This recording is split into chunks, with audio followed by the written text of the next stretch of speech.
What the universe does to rare souls before sending them the ideal person. Carl Jung.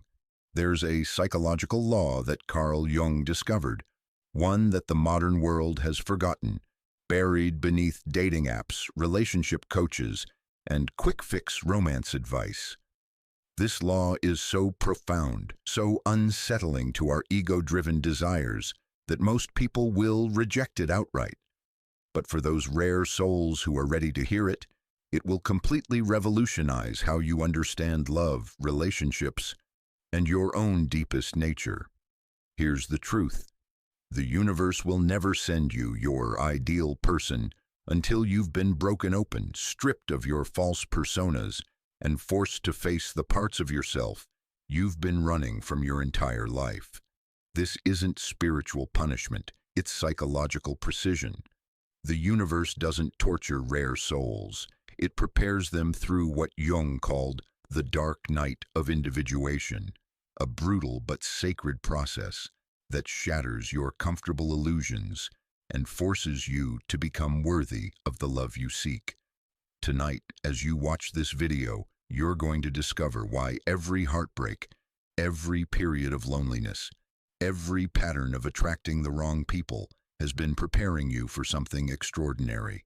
You're going to understand the hidden stages that rare souls must navigate before they can attract and sustain their deepest connections.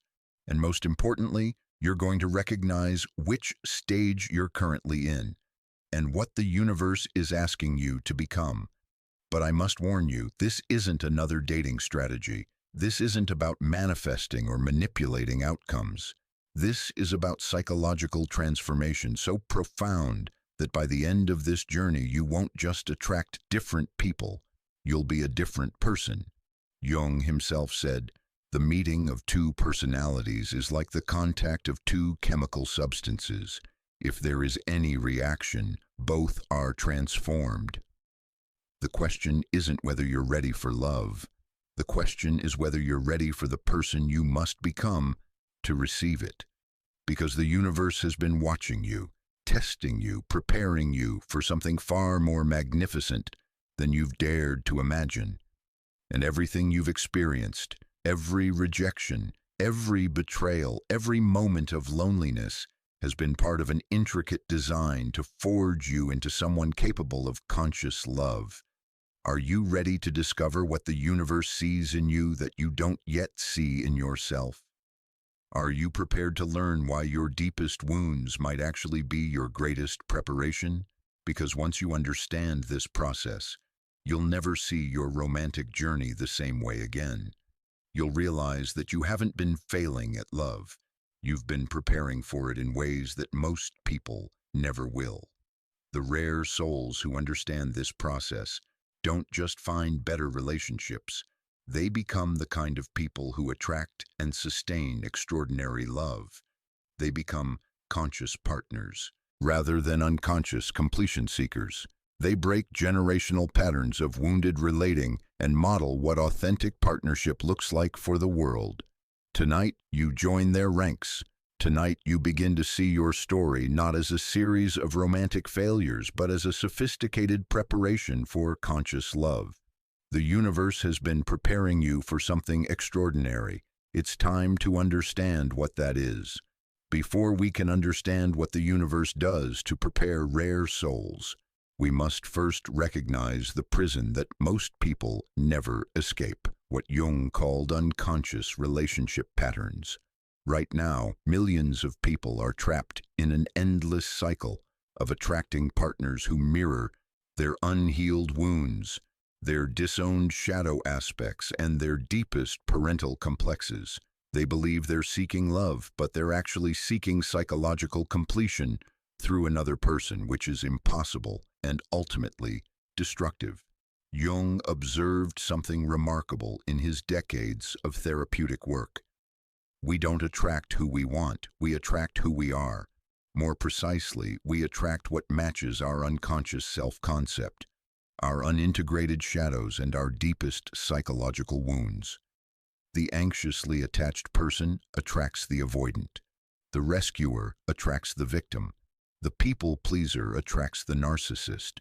These aren't coincidences, they're psychological inevitabilities. Think about your own relationship history for a moment. What patterns keep repeating? What kind of person do you find yourself consistently drawn to, even when your logical mind knows better? What dynamics play out again and again, regardless of how different each partner seems on the surface? These patterns aren't random. They're your psyche's attempt to heal ancient wounds by recreating them in hopes of a different outcome. But here's what Jung understood that most people miss. Every failed relationship, every heartbreak, every pattern of attraction to unavailable or inappropriate people is actually the psyche's attempt to force you toward individuation, toward becoming a whole conscious human being. The universe uses relationship pain as an individuation catalyst, but most people never decode the message. They keep seeking external solutions to internal problems, trying to find the right person rather than becoming the right person. Let me tell you about Sarah, a brilliant lawyer who came to understand this pattern in her own life. For years, Sarah attracted partners who were initially fascinated by her accomplishments. Her corner office, her impressive salary, her ability to argue any case. But inevitably, these relationships would sour. Her partners would begin to feel intimidated, or they would reveal that they were attracted to her success rather than her authentic self. She found herself constantly performing, maintaining the persona of the successful woman, never feeling truly seen or loved for who she was beneath her achievements. It wasn't until a particularly devastating breakup, where her partner literally told her he felt like he was dating her resume rather than her, that Sarah began to question a deeper truth. She realized she had been attracting people who related to her masks because she herself didn't know who she was without them. Her relationships were unconscious mirrors, showing her that she was seeking validation for her false personas rather than acceptance of her authentic self. This is the unconscious relationship problem that Jung identified. We can only be loved to the degree that we love ourselves, and we can only love others to the degree that we've integrated our own shadows. If you're unconsciously rejecting parts of yourself, your vulnerability, your neediness, your imperfections, your authentic desires, you'll attract partners who either can't see these parts or who actively reject them. The universe uses relationship pain to wake us up to these unconscious patterns. Every trigger is a teacher. Every conflict is a doorway. Every person who makes us feel abandoned, rejected, or unworthy is actually showing us where we abandon, reject, or devalue ourselves. But most people never make this connection. They blame the other person, or they blame their bad luck in love, never recognizing that their external relationship patterns are perfect mirrors of their internal relationship with themselves. Jung put it this way: everything that irritates us about others can lead us to an understanding of ourselves. The person who makes you feel suffocated is showing you where you suffocate yourself with expectations.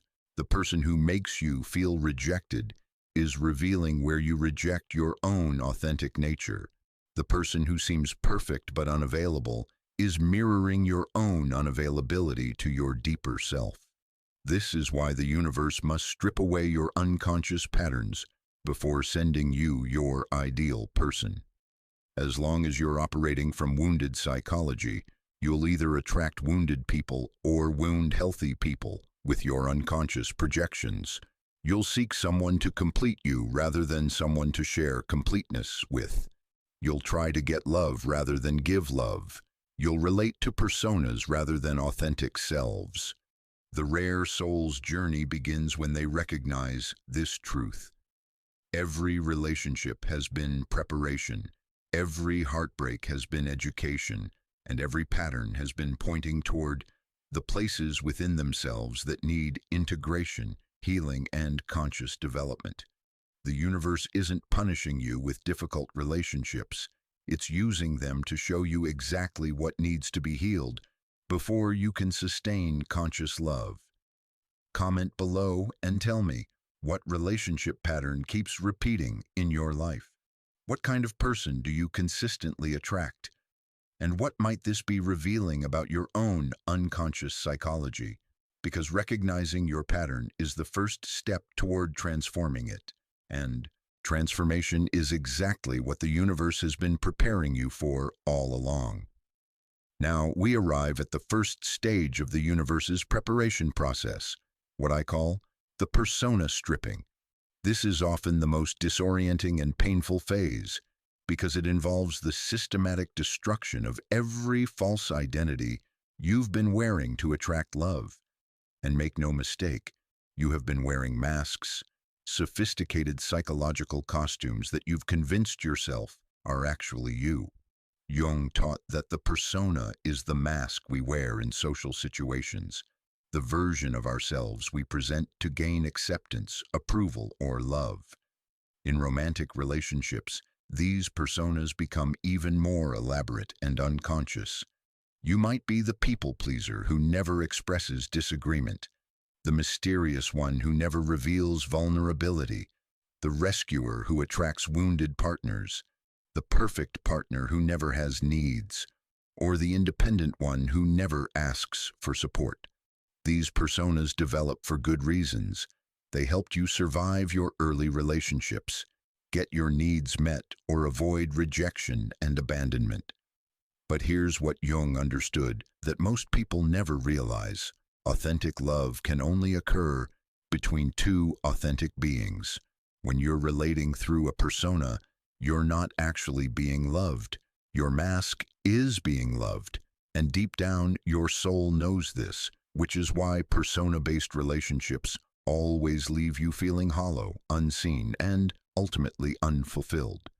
Before the universe can send you your ideal person, someone capable of loving your authentic self, it must first destroy these false identities through experiences that render them completely ineffective. This happens through rejection of your personas, relationships where your masks fail to get you what you want, and situations where being perfect actually pushes people away. Let me share Sarah's story, which perfectly illustrates this process. Sarah had spent her entire dating life wearing the persona of the accomplished woman, always perfectly put together, professionally successful, intellectually impressive, and emotionally controlled. This persona had attracted many partners, but they were inevitably attracted to her achievements rather than her authentic self. She found herself in relationships where she felt admired but not truly known, desired but not deeply loved. The universe began stripping this persona through a series of increasingly clear messages. First, partners began commenting that they never really knew what she was thinking or feeling. Then, someone she deeply cared about told her that being with her felt like dating a resume rather than a person. Finally, a relationship she thought was perfect, where both people maintained flawless personas, collapsed because neither person knew who the other actually was beneath their masks. The persona stripping reached its climax when Sarah found herself completely alone on her birthday, having pushed away authentic people with her need to appear perfect and attracted superficial people who couldn't love her depth. For the first time in her adult life, she was forced to confront who she was when no one was watching, when there was no one to impress, when all her achievements meant nothing because she was fundamentally lonely. This is how the universe strips personas. It creates situations where your masks simply stop working. The people pleaser attracts people who exploit their kindness, forcing them to develop boundaries. The rescuer attracts people who can't be saved, forcing them to face their own need for control. The mysterious one attracts people who lose interest in the unknown, forcing them to reveal their authentic self. The perfect partner attracts people who find perfection boring, forcing them to embrace their humanity. The stripping process is excruciating because the ego believes these masks are you. When someone rejects your persona, it feels like they're rejecting your entire being. When your masks fail to get you love, it feels like you're fundamentally unlovable. But Jung understood that this crisis is actually liberation in disguise, liberation from the exhausting prison of false identity. Here's what most people don't understand about this process. The universe isn't destroying you. It's destroying what isn't actually you so that what is actually you can emerge. Every persona that gets stripped away reveals more of your authentic nature. Every mask that fails brings you closer to the truth of who you are beneath all the performance and pretense. During Sarah's persona stripping phase, she discovered parts of herself she'd hidden for decades. Beneath the controlled professional was someone who loved silly movies and terrible pop music. Beneath the intellectual was someone who craved physical affection and simple companionship. Beneath the independent woman was someone who wanted to be taken care of sometimes, who had needs and vulnerabilities and desires she'd been taught were weakness. The persona stripping forced Sarah to ask the most terrifying question any human can ask. Who am I when I'm not trying to be anyone? This question is terrifying because most of us have been performing for so long that we've forgotten our authentic nature. We've been people-pleasing, achieving, rescuing, or perfecting for so long that we don't know who we are when we stop. But here's the secret that Jung discovered. Your authentic self, the person beneath all the masks, is infinitely more lovable than any persona you could create. Your vulnerabilities are more attractive than your perfections. Your humanity is more compelling than your achievements. Your authentic desires are more worthy than your performed independence.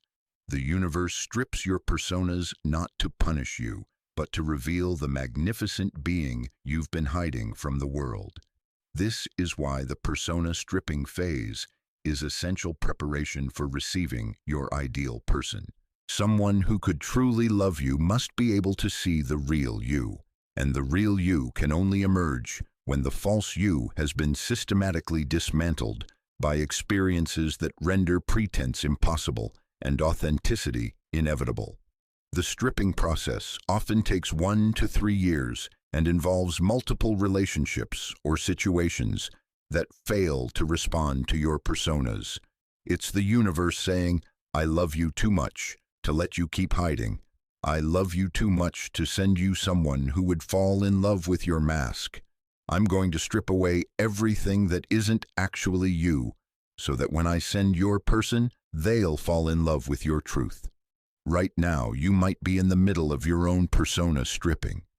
You might be experiencing the failure of patterns that used to work, the rejection of masks that used to attract people, the collapse of identities you thought were actually you. If this resonates, know that you're not being punished, you're being prepared. The universe is loving you enough to free you from the prison of false identity, so that you can experience the joy of being loved for exactly who you are. Now we enter what may be the most crucial stage of the universe's preparation process, shadow integration. This is where the real psychological alchemy happens, where the universe forces you to confront and integrate the parts of yourself you've been rejecting, denying, or projecting onto others your entire life. Jung taught us something revolutionary. We can only love in others what we've integrated in ourselves, and we unconsciously reject in others what we've rejected in ourselves. Your shadow contains everything you learned was unacceptable about human nature. Your capacity for jealousy, neediness, rage, manipulation, selfishness, and abandonment. These aren't evil qualities, they're simply human qualities that you were taught to disown.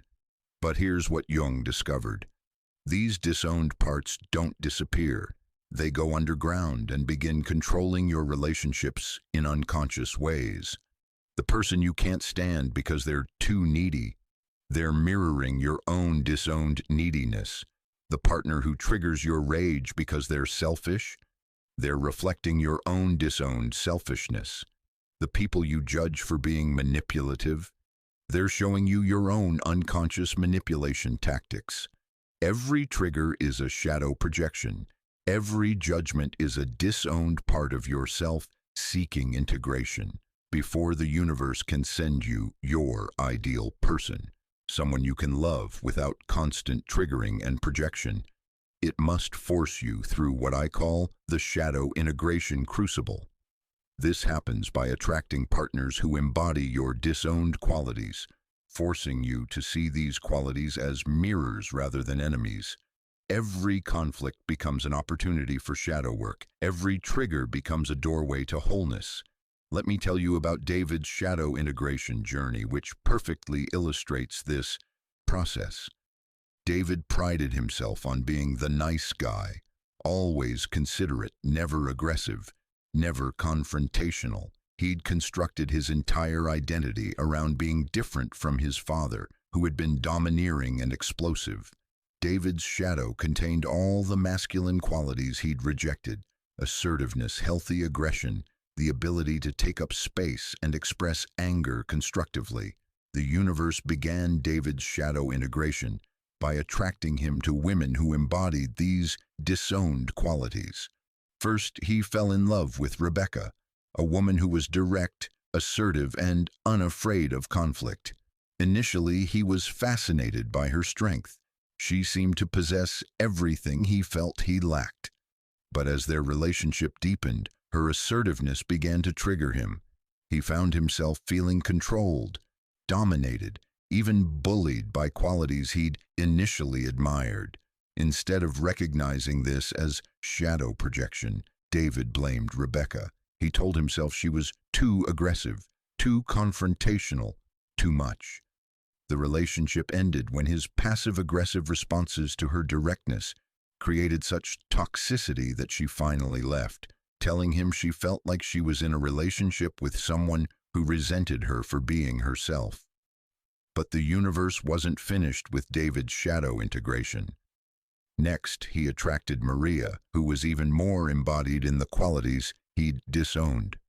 Maria was a successful entrepreneur who had no problem expressing her needs, setting boundaries, and even showing anger when those boundaries were crossed. Again, David was initially fascinated, and again he was eventually triggered into judgment and rejection. It was only after this pattern repeated 3 times that David began to understand what Jung had taught. Everything that irritates us about others can lead us to an understanding of ourselves. David's triggers weren't about his partners being wrong. They were about his own disowned shadow, seeking integration through these external mirrors. The breakthrough came when David began asking himself a different question. Instead of, why do I keep attracting difficult women? He began asking, what are these women showing me about parts of myself I've rejected? This shift in perspective changed everything. He realized that his nice guy persona was actually a prison that prevented him from accessing his own healthy masculine power. He'd rejected not just toxic aggression, but all assertiveness. He'd disowned not just domination, but healthy leadership and boundary setting. David's shadow integration work involved learning to express his needs directly rather than passive-aggressively. It meant developing his capacity for healthy conflict rather than avoiding all confrontation. It meant integrating his masculine power rather than rejecting it entirely. Most challengingly, it meant owning his own capacity for selfishness, manipulation, and anger, not to act these out destructively, but to have conscious choice about when and how to express these energies constructively. This is the crucial distinction Jung made about shadow work. Integration doesn't mean expressing your shadow qualities destructively. It means conscious ownership that prevents unconscious projection. When David owned his capacity for healthy aggression, he stopped being triggered by aggressive women. When he integrated his masculine power, He could appreciate powerful women without feeling threatened. When he accepted his own selfishness, he could love selfish people without judgment. The shadow integration crucible is often the longest and most challenging stage of the universe's preparation process. It requires you to develop what Jung called holding the tension of the opposites, being able to contain both your light and dark qualities, your strengths and shadows, your idealized self and your rejected self. This creates psychological wholeness that's essential for conscious partnership. Here's why this stage is absolutely necessary before meeting your ideal person. If you haven't integrated your shadows, you'll either attract people who carry your projections and then judge them for it, or you'll project onto healthy people and create conflict where none needs to exist. You'll see enemies instead of mirrors, problems instead of teachers, incompatibility instead of opportunities for growth. The person who has done their shadow work can love the full spectrum of human nature in themselves and others. They can be triggered without losing their center, face conflict without creating drama, and see their partner's shadows with compassion rather than judgment. This creates the psychological foundation for relationships that enhance both people rather than drain them.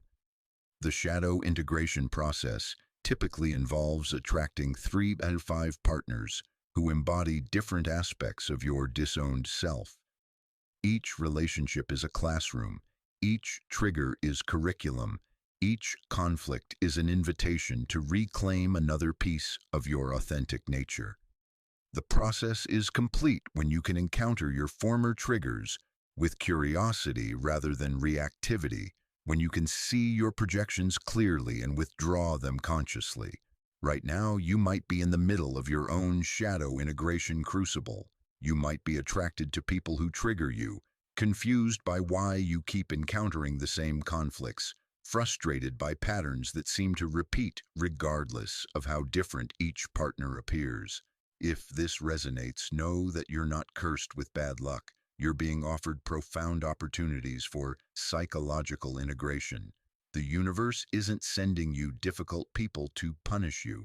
It's sending you mirrors to complete you. Every person who triggers you is offering you a piece of your disowned self. Every conflict is an invitation to integration.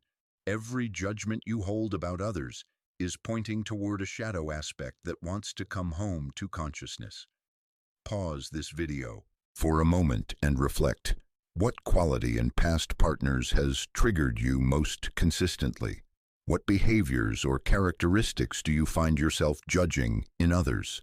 These are your next shadow aspects seeking integration, because the universe won't send you your ideal person until you can love the full spectrum of humanity, starting with the full spectrum of yourself. We now arrive at what Jung considered one of his most profound discoveries, the anima and animus archetypes that live within every human psyche. This stage of preparation involves awakening and integrating your inner beloved, the contrasexual aspect of your psyche that holds the blueprint for your ideal partnership.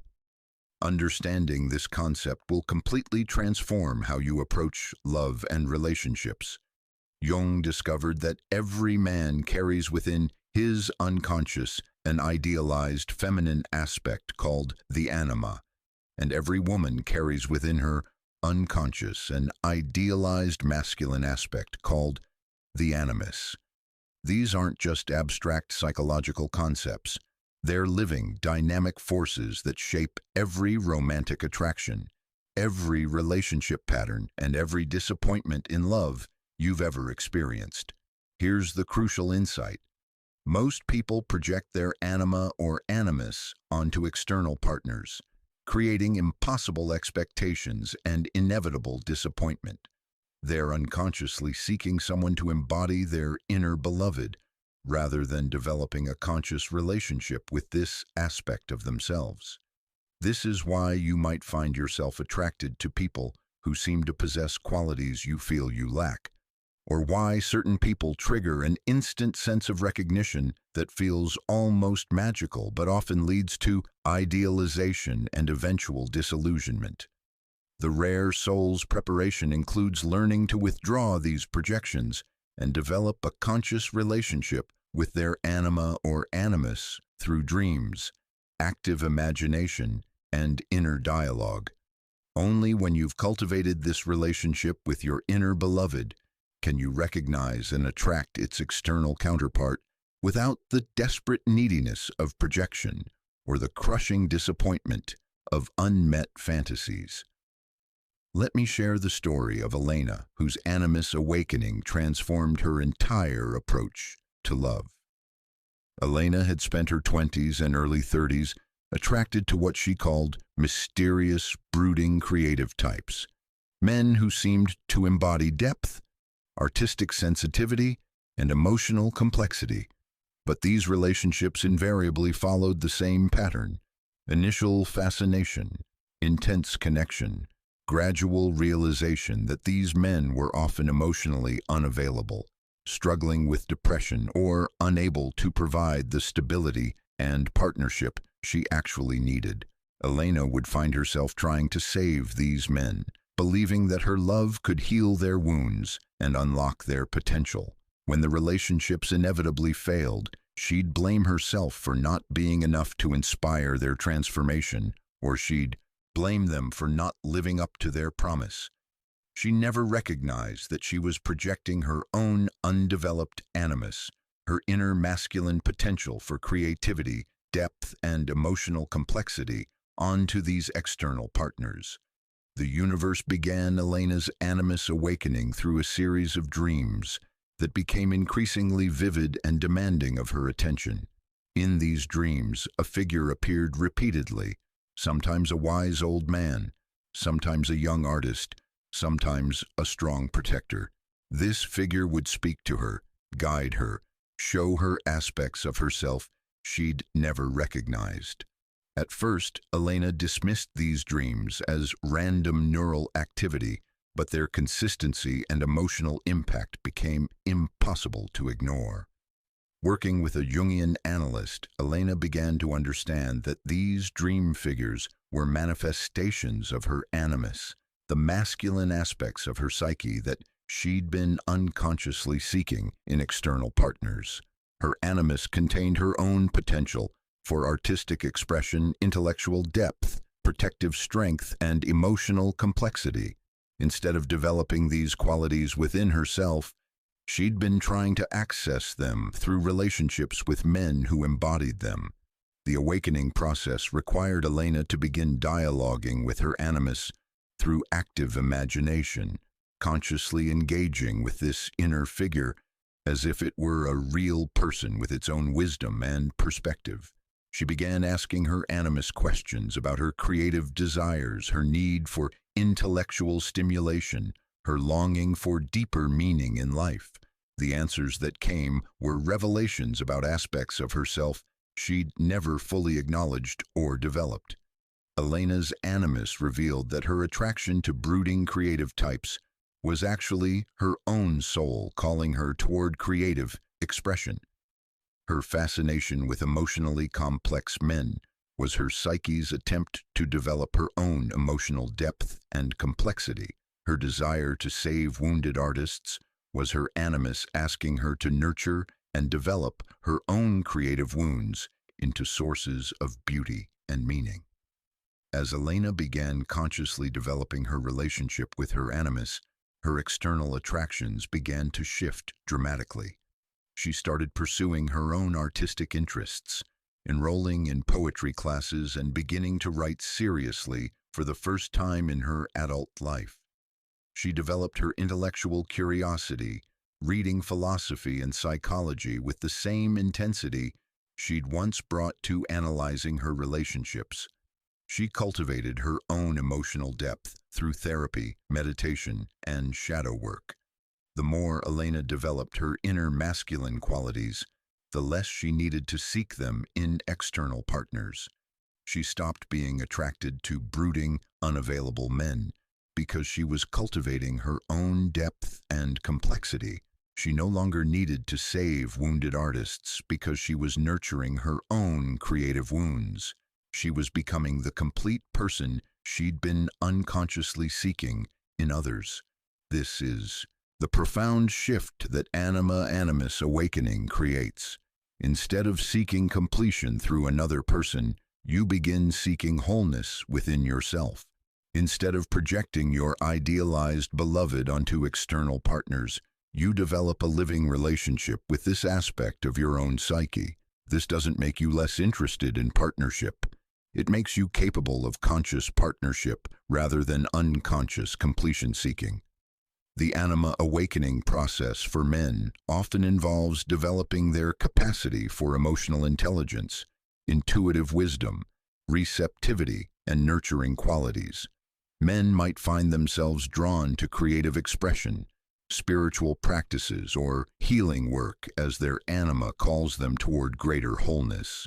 The animus awakening process for women typically involves developing their capacity for intellectual power, assertive leadership, protective strength, and creative initiative. Women might find themselves pursuing careers, hobbies, or life directions that previously felt too masculine or assertive. This stage often requires a period of what Jung called the hermit phase, time alone to develop this relationship with your inner beloved without the distraction of external romantic projections. Many people resist this solitude, seeing it as loneliness to be endured rather than sacred time to be embraced.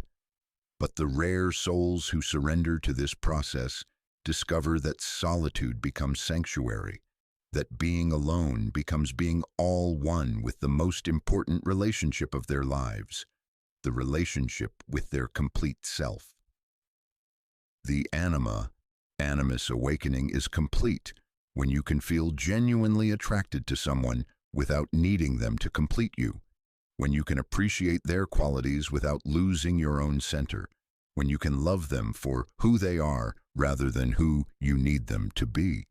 This creates the psychological foundation for what Jung called the conscious marriage, a partnership between two individuated beings rather than two halves seeking wholeness. Elena's story had a beautiful conclusion. After 2 years of intensive anima work, she met David. Not the brooding artist type she'd always been drawn to, but a grounded, emotionally available man who appreciated her depth without needing to be saved by it. Their relationship was built on mutual wholeness rather than mutual neediness, conscious choice rather than unconscious projection. Right now, you might be in the beginning stages of your own anima or animus awakening. You might be noticing that your usual type no longer attracts you, or that you're feeling called toward developing aspects of yourself you've previously neglected. You might be having dreams of mysterious figures offering guidance, or feeling drawn toward creative or intellectual pursuits that seem to come from somewhere deeper than conscious decision. These aren't distractions from your romantic life. They're essential preparations for it. The universe is awakening your inner beloved so that when you meet your external beloved, you can recognize them clearly and love them freely, without the desperate neediness of projection or the crushing weight of impossible expectations. We now enter perhaps the most feared yet essential stage of the universe's preparation, what I call the abandonment initiation. This is where the universe forces rare souls to face their deepest, most primal fear directly and completely. For most people, this core fear revolves around abandonment, rejection, or unworthiness. Jung observed that we cannot truly receive love until we've survived the experience of losing it, or more precisely, until we've discovered that we cannot actually be abandoned by ourselves. The abandonment initiation is not about punishment or cruelty. It's about initiation in the truest sense, a rite of passage that transforms you from someone who needs external validation to survive into someone who has an unshakable foundation of self-worth. The universe orchestrates experiences that trigger your deepest abandonment wound, not to traumatize you, but to show you that you can survive what you most fear, and in surviving it, discover a strength and wholeness you never knew you possessed. This initiation typically manifests in one of several ways: being left by someone you deeply love, experiencing betrayal that shatters your trust in relationships, facing periods of complete romantic isolation, or having multiple relationships end in ways that trigger your abandonment wound. The common thread is that you're forced to confront the terror of being alone, unwanted, or fundamentally unworthy of love. Let me share Michael's abandonment initiation story, which illustrates both the pain and the profound transformation of this process. Michael grew up with an inconsistent mother who alternated between overwhelming love and cold withdrawal. This created a core wound around abandonment, a deep fear that love was conditional and temporary, that he had to constantly perform to maintain connection, and that his authentic self was somehow unworthy of consistent love. Michael's adult relationships reflected this wound perfectly. He attracted partners who were inconsistent, passionate one day, distant the next. He found himself constantly walking on eggshells, trying to prevent the abandonment he unconsciously expected. He became hyper-vigilant to signs of rejection, often creating the very dynamic he feared by clinging too tightly or becoming anxious when partners needed space. The universe began Michael's abandonment initiation through Sarah, a woman he loved more deeply than anyone before. Their relationship was intense and beautiful for 8 months, the kind of connection that made Michael believe he'd finally found someone who wouldn't leave. Sarah seemed to love his authentic self, to appreciate his sensitivity and depth. For the first time in his life, Michael felt safe enough to be completely vulnerable. Then Sarah ended the relationship abruptly, explaining that while she cared for him deeply, she wasn't ready for the level of commitment he needed. The abandonment was swift and final, no possibility of reconciliation, no gradual fade that might have softened the blow. Michael was forced to face his worst fear. Someone he loved completely had chosen to leave him. The weeks following Sarah's departure were the darkest of Michael's life. Every abandonment wound from childhood was triggered simultaneously. He felt rejected at the core level, unworthy of the love he craved, fundamentally flawed in some way that made him impossible to truly love. The pain was so intense that he questioned whether he could survive it. But this is where the initiation aspect of the experience became clear. In the depths of his abandonment trauma, Michael was forced to confront questions he'd been avoiding his entire life. Who am I when no one is loving me? What is my worth when no one is validating it? Can I survive being completely alone with myself? The first few months were pure survival, learning to sit with the pain without numbing it, learning to be alone without desperate attempts to fill the void, learning to comfort himself the way he'd always needed others to comfort him. Michael discovered that the abandonment he'd feared most, being left alone with himself, was actually where his deepest healing began. Gradually, something profound began to shift. Michael realized that while Sarah had left him, he had not left himself. While others might reject him, he did not have to reject himself. While external love might be temporary, his relationship with himself could be permanent and unconditional. The abandonment initiation was teaching him that the only abandonment that could truly devastate him was self-abandonment, and that was the one abandonment he had complete control over. Michael began developing what Jung called the inner marriage, a committed, loving relationship with his own soul. He learned to give himself the consistency his mother had never provided, the unconditional love his previous partners had offered only conditionally, the deep acceptance he'd been seeking everywhere except within himself. He discovered that when he stopped abandoning himself, external abandonment lost its power to destroy him. The completion of Michael's abandonment initiation came exactly 2 years after Sarah left him. He realized that while he still missed her and felt sadness about their relationship's end, he was no longer afraid. The terror of abandonment had been replaced by confidence in his ability to survive and even thrive alone. He'd discovered that his worst fear was actually a gateway to his greatest strength. This transformation created the psychological foundation necessary for conscious partnership. Michael was no longer attracted to inconsistent partners because he was providing himself with consistency. He no longer needed external validation because he'd developed internal validation. He could love someone without the desperate clinging that comes from abandonment fear because he knew he could survive losing them.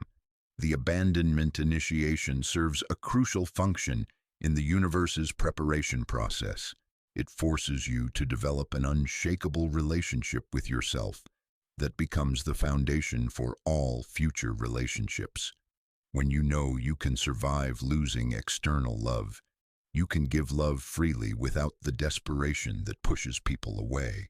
When you're no longer afraid of abandonment, you stop creating it through your own anxious attachment behaviors. Jung understood that this initiation is essential for individuation, the process of becoming a complete, self-contained individual capable of authentic relationship. You cannot truly choose someone from love if you're choosing them from fear. You cannot offer genuine partnership if you need them for psychological survival. The abandonment initiation teaches you the difference between wanting someone from wholeness and needing someone from emptiness. The initiation typically takes 1 to 3 years to complete, depending on the depth of the original wound and your willingness to do the inner work rather than immediately seeking another relationship to avoid the feelings. Many people fail this initiation by rushing into rebound relationships, using substances or addictions to numb the pain, or becoming bitter and closing their hearts to future love.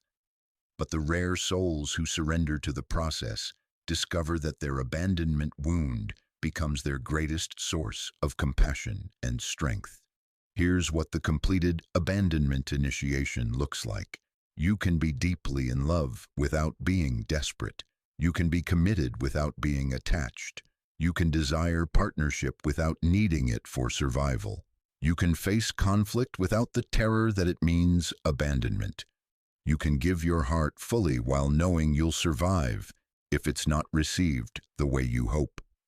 Right now, you might be in the middle of your own abandonment initiation. You might be facing the end of a significant relationship, experiencing a period of unwanted solitude, or confronting your deepest fears about being alone and unloved. If this resonates, know that you're not being punished, you're being initiated. The universe loves you too much to let you remain dependent on external love for your sense of worth. It's forcing you to discover the unshakable foundation that can only be built through surviving your worst fear and finding yourself still standing. The abandonment initiation is not about learning to be alone forever. It's about learning to be whole alone so that when you choose to be with someone, it's from love rather than fear, from wholeness rather than neediness, from strength rather than desperation. This is the gateway to conscious love, and every rare soul must pass through it. After the intensity of the abandonment initiation comes what many consider the most misunderstood stage of the universe's preparation, the solitude sanctuary. This is not simply being physically alone. This is the profound psychological state of being complete within yourself, of learning to be alone without loneliness, of discovering that your own company is not just tolerable, but genuinely enjoyable and fulfilling.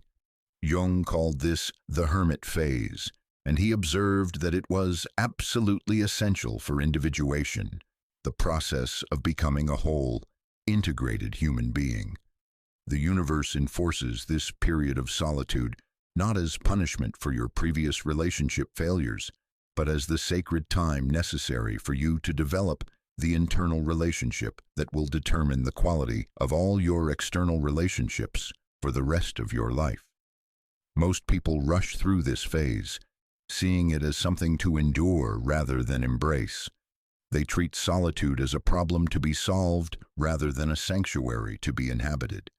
They fill every moment with distractions, dating apps, social media, constant activity, anything to avoid being alone with themselves.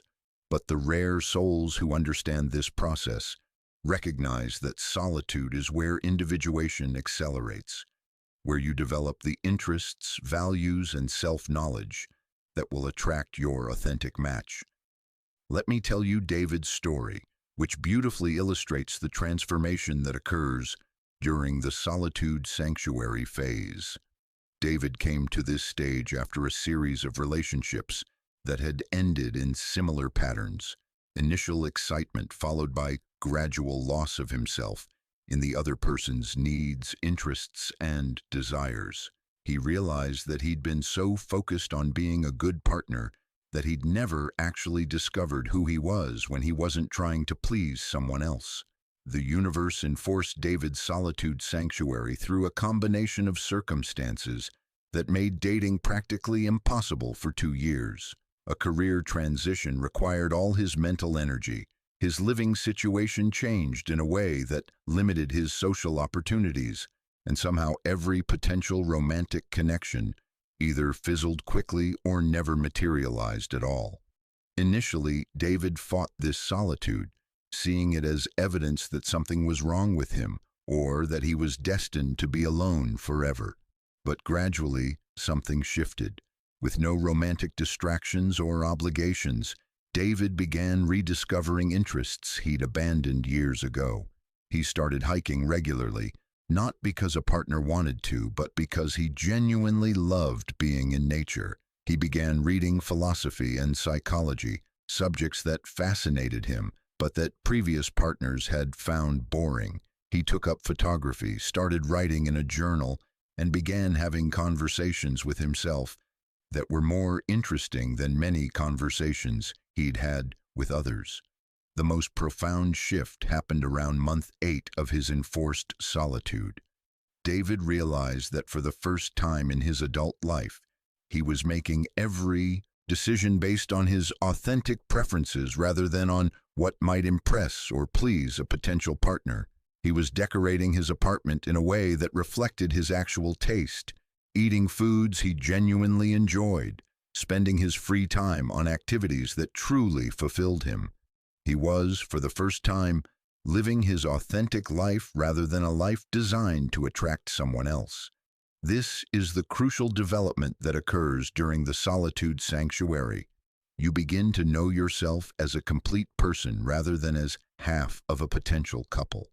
You develop your own interests, values, and preferences so clearly that when you do meet someone, you can maintain your identity within the relationship rather than losing yourself in it. You discover that your own company is not just acceptable, but actually preferable to the company of people who don't truly know or appreciate who you are. David's solitude sanctuary lasted exactly 2 years, and during that time he underwent a complete internal reorganization. He developed a morning routine that included meditation and journaling, practices that connected him to his inner wisdom.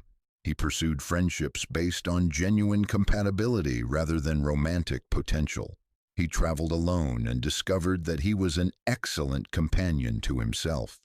He learned to cook, took art classes, and developed hobbies that brought him joy, regardless of whether anyone else appreciated them.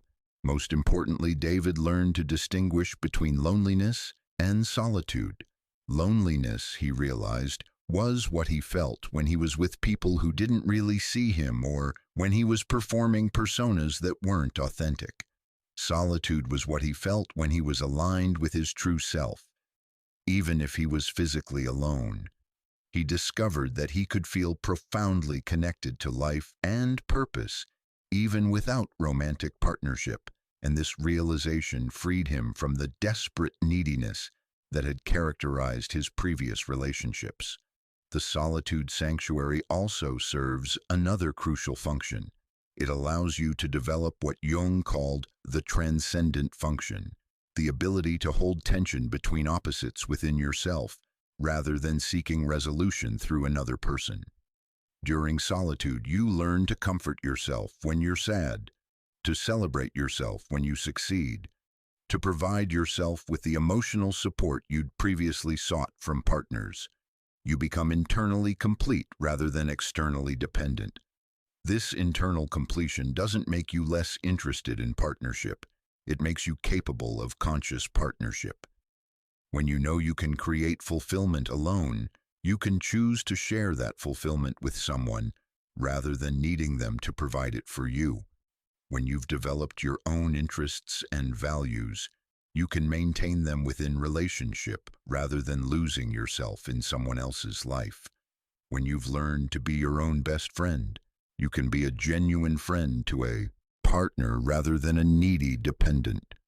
The solitude sanctuary typically includes several key developments that Jung identified as essential for individuation.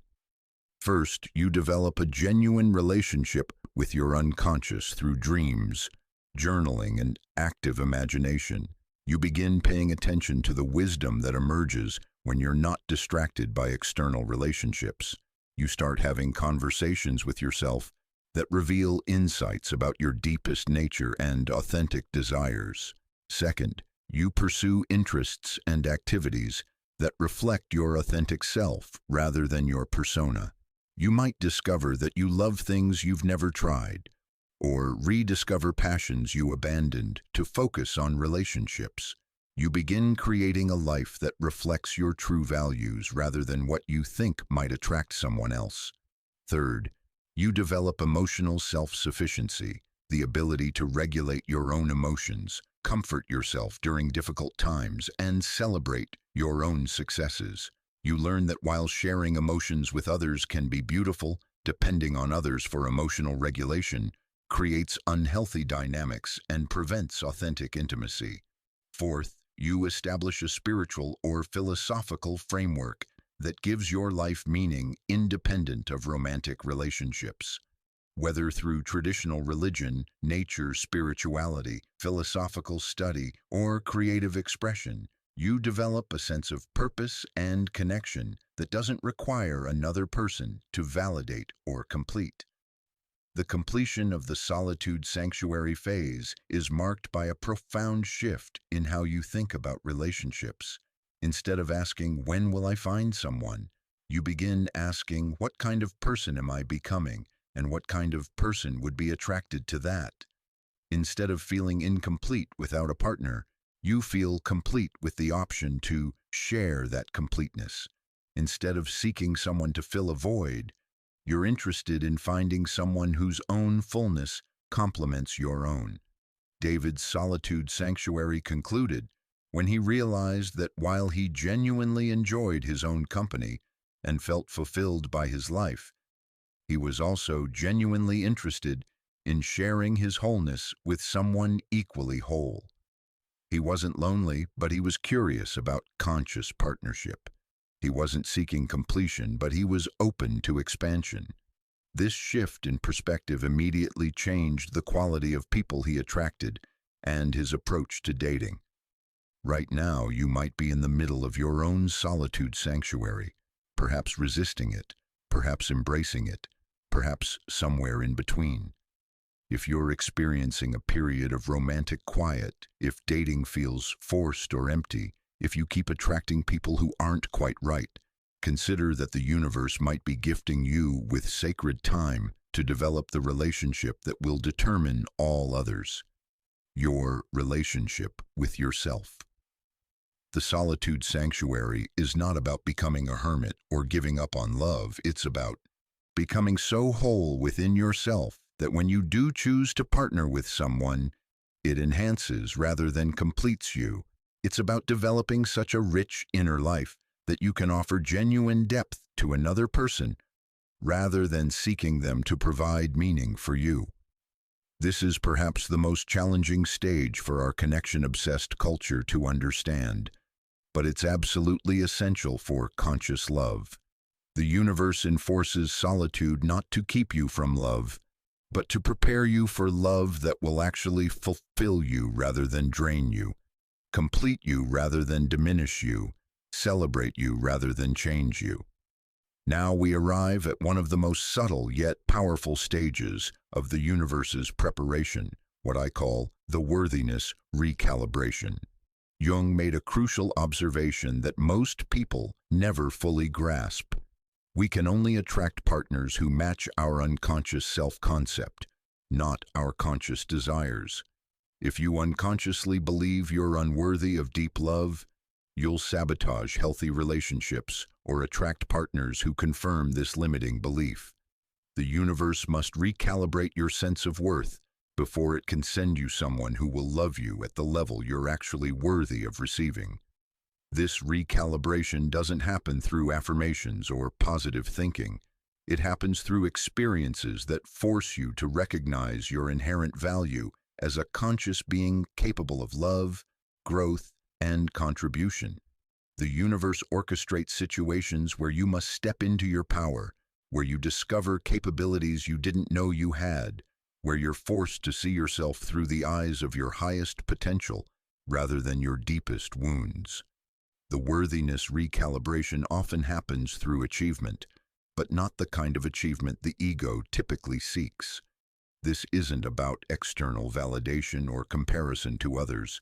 It's about recognition of your authentic gifts and their impact on the world. It's about discovering that you have something valuable to offer that doesn't depend on romantic partnership for its expression or validation.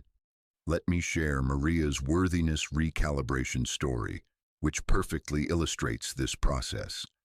Maria had spent her 20s in a series of relationships with men who were emotionally unavailable, critical, or subtly undermining of her dreams and ambitions. She consistently attracted partners who made her feel like she was too much, too sensitive, too ambitious, too emotionally expressive. These relationships had gradually eroded her sense of worth, creating an unconscious belief that she needed to dim her light to be lovable. The universe began Maria's worthiness recalibration by removing her from romantic relationships entirely and redirecting her energy toward a creative project that had been calling her for years. Maria had always been passionate about helping women heal from trauma, but she'd never felt qualified or worthy of stepping into that role professionally.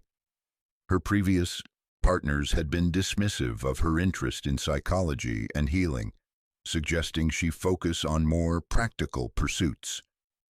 During her solitude phase, Maria began writing about her own healing journey, first in a private journal, then in blog posts, then in articles for online publications.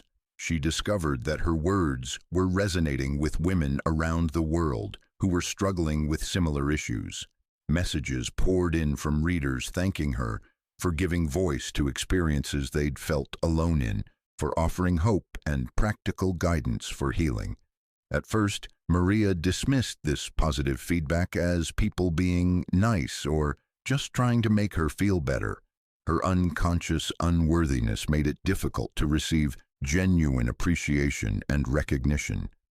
But as the months passed and her influence grew, Maria was forced to confront the possibility that maybe, just maybe, she did have something valuable to offer the world.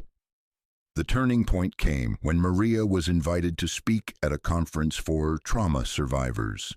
Standing in front of 500 women, sharing her story and watching their faces light up with recognition and hope, Maria experienced what Jung called the realization of the self, a moment of recognizing her authentic value and purpose that couldn't be diminished by external validation or destroyed by criticism. That day, Maria's unconscious self-concept shifted permanently. She realized that she wasn't too much. She was exactly what women who had been told they were too much needed to see. Her sensitivity wasn't a flaw to be hidden. It was a gift that allowed her to understand and help others. Her emotional expressiveness wasn't something to apologize for. It was medicine for a world that had taught people to numb and disconnect. This is how the worthiness recalibration works. The universe places you in situations where your authentic gifts are not just appreciated, but desperately needed. You're forced to step into roles that require you to see yourself as valuable, capable, and worthy of respect. You discover that the qualities you've been ashamed of, or that previous partners criticized, are actually your greatest strengths when expressed in their proper context. Maria's recalibration continued as she built a successful coaching practice, wrote a book that became a bestseller, and created a community of thousands of women supporting each other's healing. But the external success wasn't what recalibrated her worth. It was the daily experience of showing up as her authentic self and having that authenticity create positive impact in the world. The worthiness recalibration often happens through service to others, but it can also occur through creative expression, spiritual practices, professional achievements, or even simple acts of daily self-care that demonstrate self-respect. The common thread is that you're forced to act as if you're worthy of good things before you consciously believe you are, and this acting as if gradually shifts your unconscious self-concept. Jung understood that worthiness isn't something you can think your way into. It's something you must experience your way into through repeated evidence that your existence has value, that your contributions matter, that you deserve respect and care. The universe provides this evidence through opportunities to contribute, create, heal, teach, or serve in ways that align with your authentic gifts. The recalibration typically takes 1 to 3 years and involves multiple experiences that contradict your old story about your worth. You might discover that you're naturally good at something you never tried before. You might find that people seek you out for advice or support. You might realize that your past struggles have given you wisdom that can help others avoid similar pain. You might simply discover that taking excellent care of yourself, physically, emotionally, and spiritually, feels natural and right rather than selfish or indulgent. Here's what the completed worthiness recalibration looks like. You feel genuinely proud of who you are and what you've overcome. You know that you deserve love and respect, not because you're perfect, but because you're a conscious being committed to growth and contribution. You're no longer attracted to people who can't see your value or who need you to dim your light for their comfort. You naturally gravitate toward people who appreciate your authentic gifts and encourage your continued evolution. The recalibration also changes how you show up in dating and relationships. You no longer audition for love. You interview potential partners to see if they're worthy of your love. You don't try to convince anyone of your value. You let your authentic presence speak for itself. You're not afraid of being too much because you know that the right person will experience your intensity as exactly what they've been looking for. Maria's story concluded beautifully when she met James at a bookstore, not because she was trying to meet someone, but because she was there to buy books on subjects that genuinely interested her. James was drawn to her confidence and passion for her work. Their first conversation lasted 3 hours, with James expressing genuine appreciation for her insights and perspective. For the first time in her life, Maria was with someone who saw her gifts as assets rather than threats, who encouraged her mission rather than competing with it. This is the magic of the worthiness recalibration. When you know your own value, you attract people who can see and appreciate that value. When you're secure in your worth, you don't need external validation, which makes you more attractive to secure, confident people. When you respect yourself, you naturally attract respectful treatment from others. The worthiness recalibration is essential preparation for receiving your ideal person, because your external relationships can never exceed your internal relationship with yourself. If you unconsciously believe you don't deserve deep love, you'll sabotage it when it appears. If you don't recognize your own value, you'll be attracted to people who devalue you. If you don't believe you're worthy of respect, you'll accept disrespectful treatment as normal. But when your worthiness has been recalibrated through real experience of your value and impact, you become a magnet for people who operate at your level of consciousness and appreciation for authentic gifts. You stop settling for people who can't see your light and start attracting people who are drawn to that light like moths to flame. Right now, you might be in the middle of your own worthiness recalibration. You might be discovering talents you didn't know you had, having people respond positively to your authentic expression, or finding yourself in situations that require you to step into your power. Pay attention to these experiences. They are not coincidences. The universe is systematically showing you evidence of your worth so that when your ideal person appears, you'll know you deserve their love and they'll know you're worthy of offering theirs. We now enter what Jung considered one of the most sophisticated psychological skills a human being can develop, the ability to withdraw projections and see others clearly as they actually are rather than as extensions of our needs, fears, or fantasies. Before the universe can send you your ideal person, you must learn to see potential partners through the lens of reality rather than through the filter of your unconscious projections.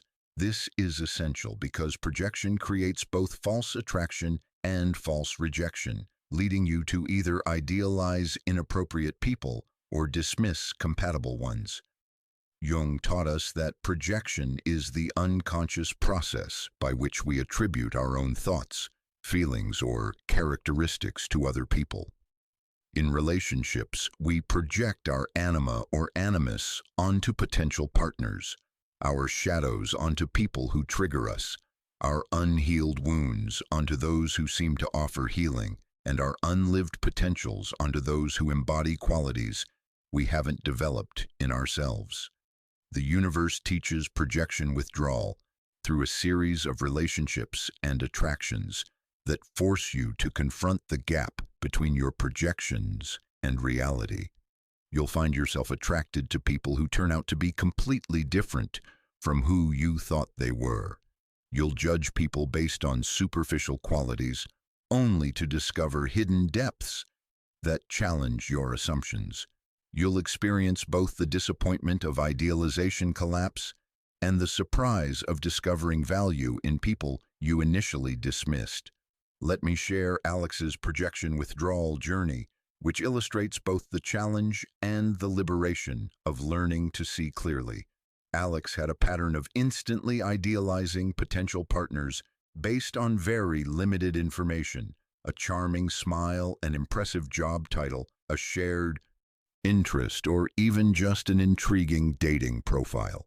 Within hours of meeting someone new, Alex would create elaborate fantasies about their compatibility, their shared future, and how this person would finally be the one to complete the missing pieces of his life. These projections led to a predictable cycle: intense initial attraction followed by gradual disillusionment as the real person failed to match Alex's fantasy. Alex would feel betrayed when partners turned out to be ordinary humans with flaws, limitations, and their own agenda rather than the idealized beings he'd imagined them to be. He'd blame them for not being who they seemed to be, never recognizing that they had never claimed to be his projections in the first place.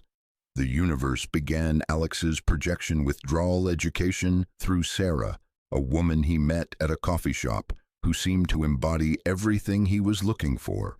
She was reading a philosophy book he loved, dressed in a style he found attractive, and had an air of mysterious intelligence that triggered his anima projections immediately.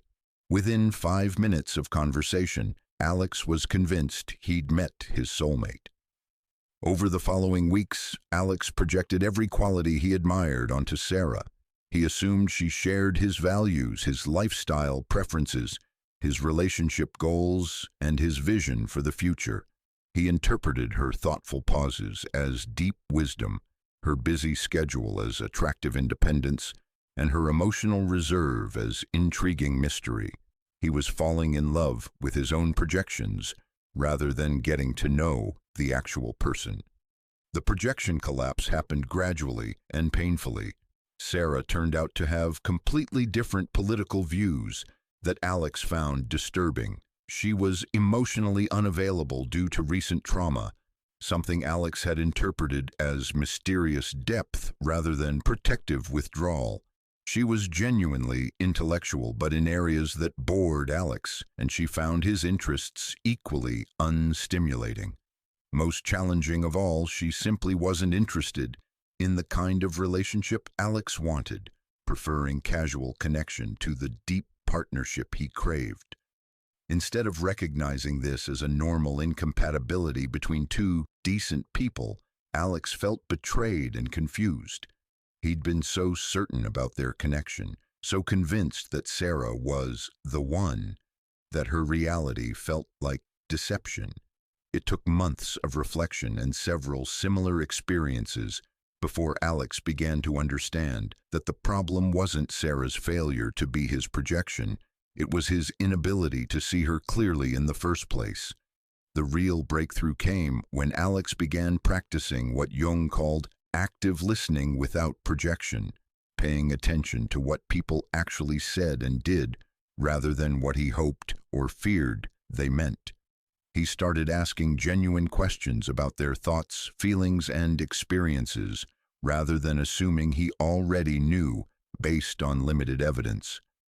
Most challenging of all, he began noticing when he was creating stories about people's motivations or character based on his own psychological needs, rather than their demonstrated reality. This practice was initially uncomfortable, because it meant letting go of the romantic excitement that came with idealization and the ego satisfaction that came from believing he could read people quickly. Alex had to learn to tolerate not knowing who someone was immediately, to be curious rather than certain, to appreciate people for their actual qualities rather than his projected fantasies. Simultaneously, Alex was learning to withdraw negative projections, his tendency to dismiss potential partners based on superficial qualities or past wounds. He realized that he'd been rejecting people who reminded him of his critical mother, who shared characteristics with ex-partners who had hurt him, or who simply didn't fit his narrow image of what an ideal partner should look like. The projection withdrawal process taught Alex to distinguish between genuine attraction and projection-based fantasy, between real incompatibility and shadow triggering, between authentic red flags and projected fears. He learned to stay curious about people long enough to see who they actually were, rather than making snap judgments based on unconscious associations. This is crucial preparation for receiving your ideal person, because projection prevents accurate perception. If you're projecting your anima or animus onto everyone you meet, you'll either be attracted to inappropriate people who seem to embody your projections, or miss compatible people who don't match your fantasy image. If you're projecting your shadows or wounds onto potential partners, you'll create conflict where none needs to exist, or push away people who could actually love you well. The projection withdrawal process typically involves several key developments. First, you learn to distinguish between your internal experience and external reality. When you feel intense attraction or strong aversion to someone, you begin asking yourself, what am I projecting onto this person? What part of myself am I seeing in them? What need or fear am I attributing to them that might actually be my own? Second, you develop the ability to hold uncertainty about people rather than rushing to conclusions. Instead of deciding within minutes whether someone is compatible or incompatible, you learn to gather evidence over time, to pay attention to patterns of behavior rather than isolated moments, to let people reveal themselves gradually rather than assuming you know them immediately. Third, you practice seeing people as whole human beings rather than as potential solutions to your problems or threats to your security. You stop asking, "What can this person do for me?" and start asking, "Who is this person independently of my needs?" You stop looking for someone to complete you and start appreciating people for their own unique combination of strengths, challenges, and humanity. The completion of projection withdrawal is marked by a profound shift in how you experience attraction and compatibility. Instead of instant chemistry based on fantasy, you develop slower burning attraction based on genuine appreciation for someone's actual qualities. Instead of being triggered by differences or challenges, you become curious about them. Instead of needing people to be perfect matches for your projections, you can appreciate them for who they actually are. Alex's story concluded beautifully when he met Emma, not through the lightning bolt of projection-based attraction, but through gradual recognition of genuine compatibility. Their connection developed slowly as Alex practiced seeing Emma clearly, appreciating her actual sense of humor rather than projecting wit onto her, valuing her real interests rather than assuming she shared his, respecting her authentic boundaries rather than interpreting them through his own insecurities. Emma later told Alex that what drew her to him was his ability to see her as she actually was rather than as who he needed her to be. She felt genuinely known and appreciated by him rather than loved for fulfilling his projections or judged for failing to meet his expectations. Their relationship was built on mutual recognition rather than mutual projection. This is the gift of projection withdrawal. When you can see people clearly, you can love them authentically. When you're not blinded by projections, you can recognize genuine compatibility when it appears. When you're not creating stories about who people are, you can appreciate the story they're actually living. The universe teaches projection withdrawal because conscious love is only possible between people who can see each other clearly. Your ideal person isn't someone who perfectly matches your projections. They're someone whose actual reality is so compatible with your actual reality that projection becomes unnecessary. They're someone you can love for who they are rather than who you need them to be. Right now, you might be in the middle of learning to withdraw your projections. You might be experiencing the disappointment of fantasies collapsing, the surprise of people being different than you expected, or the challenge of staying curious rather than rushing to judgment. These experiences aren't obstacles to finding love. They're essential preparation for recognizing authentic compatibility when it appears. Now we approach what might be the final examination before the universe sends you your ideal person, what I call the integration test. This is where the universe doesn't just prepare you for conscious love. It tests whether you've truly integrated the lessons of your individuation journey. Jung observed that transformation isn't complete until it's been tested under pressure. The integration test presents you with situations that could trigger your old patterns, but now you have the opportunity to respond from your new level of consciousness rather than your historical wounds. The integration test typically manifests as encounters with past relationship patterns, people, or situations that would have previously derailed your growth. These tests aren't obstacles, they're graduation ceremonies proving you're ready for the kind of conscious partnership that your transformation has prepared you for. Many people fail these tests by reverting to old patterns, which simply means they need more preparation time. But those who pass demonstrate that their growth is genuine and stable, not just intellectual understanding, but embodied wisdom.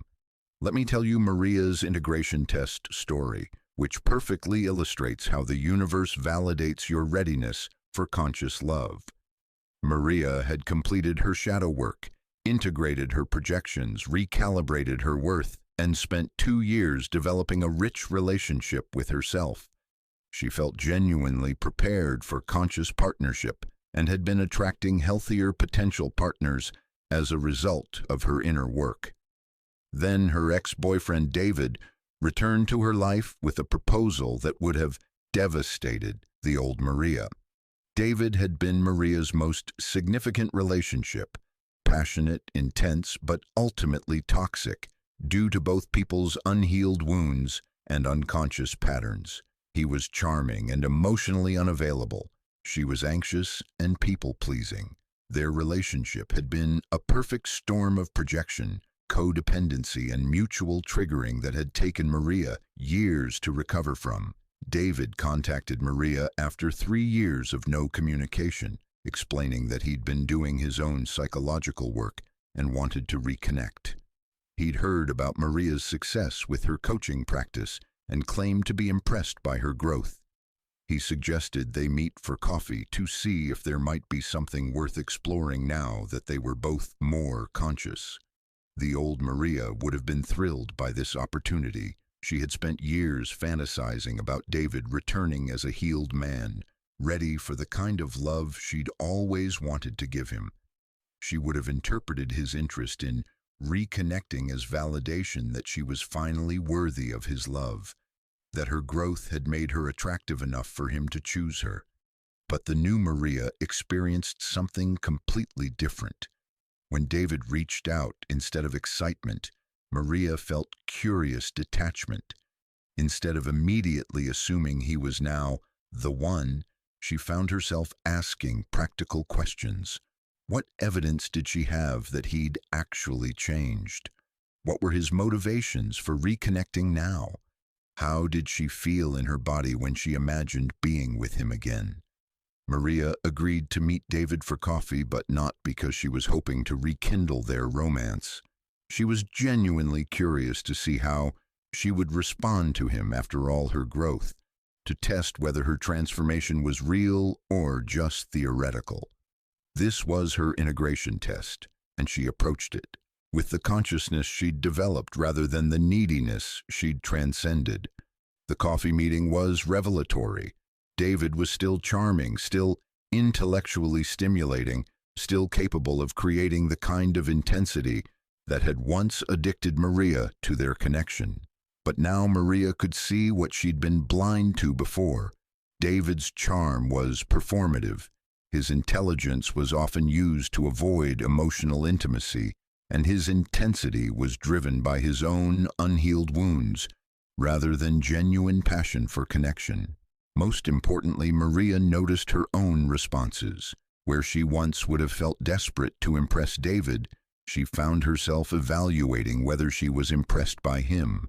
Where she once would have ignored red flags in favor of romantic hope, she found herself noting incompatibilities with curiosity rather than denial. Where she once would have felt anxious about whether he liked her, she found herself questioning whether she actually liked him. The integration test reached its climax when David suggested they spend the night together to see if the old chemistry was still there. The old Maria would have interpreted this as romantic interest and agreed immediately, hoping that physical intimacy would lead to the relationship she'd always wanted with him. The new Maria felt a wave of clarity about what this invitation actually represented. Not love or even genuine attraction, but David's unconscious attempt to regain control over someone he'd once been able to manipulate. Maria declined David's invitation kindly but firmly, explaining that while she appreciated the opportunity to reconnect, she could see that they weren't actually compatible for the kind of conscious partnership she was now seeking. She wished him well in his own growth journey and left the coffee shop feeling proud of herself rather than rejected or disappointed. This was Maria's integration test, and she had passed it completely. She had encountered her most significant relationship trigger without losing her center, maintained her boundaries without becoming defensive, and seen David clearly rather than through the lens of projection or wounded hope. Most importantly, she had chosen her own well-being over the fantasy of healing an old wound through romantic reunion. Within 2 weeks of passing her integration test with David, Maria met James at a bookstore. James was nothing like David, emotionally available rather than mysterious, genuinely interested in Maria's work rather than threatened by her success, consistent in his communication rather than hot and cold. Maria was able to recognize and appreciate James's qualities because she was no longer distracted by the drama and intensity she'd once mistaken for passion. This is how the integration test works. The universe presents you with opportunities to revert to your old patterns, and your response determines whether you're ready for the next level of relationship. If you pass the test by maintaining your growth and choosing consciousness over comfort, you demonstrate that your transformation is real and stable. If you fail by reverting to old patterns, you simply get more opportunities to practice until the integration is complete. The integration test can take many forms. You might encounter an ex-partner who wants to reconnect. You might meet someone new who embodies all your old attraction patterns. You might face a situation that would previously have triggered your abandonment wound, your people-pleasing, or your need for external validation. The specific form doesn't matter. What matters is your response. Here's what passing the integration test looks like. You can encounter your old triggers without being controlled by them. You can feel attraction without losing your discernment. You can face potential rejection without abandoning yourself. You can experience conflict without reverting to old defensive patterns. You can choose conscious behavior even when unconscious behavior would be easier or more familiar. The integration test serves several crucial functions in your preparation for conscious love. First, it proves to you that your growth is real, not just intellectual concepts, but embodied wisdom you can access under pressure.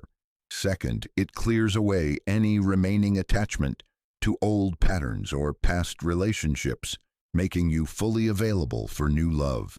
Third, it demonstrates to the universe that you're ready for a partner who will also choose consciousness over comfort, growth over familiarity. Jung understood that individuation, the process of becoming a whole, conscious human being, isn't complete until it's been integrated into daily life and tested under real-world pressures.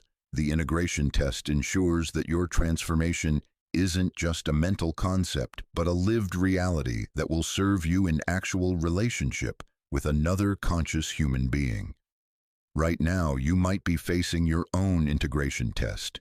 You might be encountering situations that could trigger your old patterns, people who represent your past ways of relating, or opportunities to choose growth over comfort. These aren't setbacks or obstacles. They're examinations that will either confirm your readiness for conscious love or show you where you need continued development. The beautiful thing about integration tests is that even if you don't pass them perfectly the first time, you get multiple opportunities to practice until you do. The universe is patient with your growth process, understanding that embodied transformation takes time and repetition. What matters is not perfection but direction, the consistent choice to respond from your evolved consciousness rather than your historical wounds. When you finally pass your integration test, you'll know. You'll feel the quiet confidence that comes from choosing growth under pressure, the deep satisfaction of maintaining your integrity when it would be easier not to, and the clear recognition that you're no longer the person who entered this preparation process. You'll be ready for conscious love because you'll have proven that you can maintain consciousness even when unconsciousness would be more familiar or comfortable. We now enter the most mystical stage of the universe's preparation, what Jung called synchronicity, those meaningful coincidences that reveal the interconnected nature of psyche and reality. When a rare soul has completed their preparation for conscious love, the universe begins orchestrating synchronicities that point toward their ideal person. These aren't random events or wishful thinking. They're the natural result of psychological preparation meeting cosmic timing, inner readiness, aligning with outer possibility. Jung coined the term synchronicity to describe meaningful coincidences that can't be explained by cause and effect, but feel too significant to be mere chance. In the context of relationships, synchronicities might manifest as repeated number patterns, prophetic dreams, chance encounters, impossible coincidences, or a series of signs that seem to be pointing you toward someone specific. But here's the crucial understanding. These synchronicities only become apparent to those who've done their inner work. The unprepared soul might encounter their ideal person multiple times without recognition. The synchronicity alignment stage is where the internal transformation you've undergone begins to magnetize external experiences that match your new level of consciousness.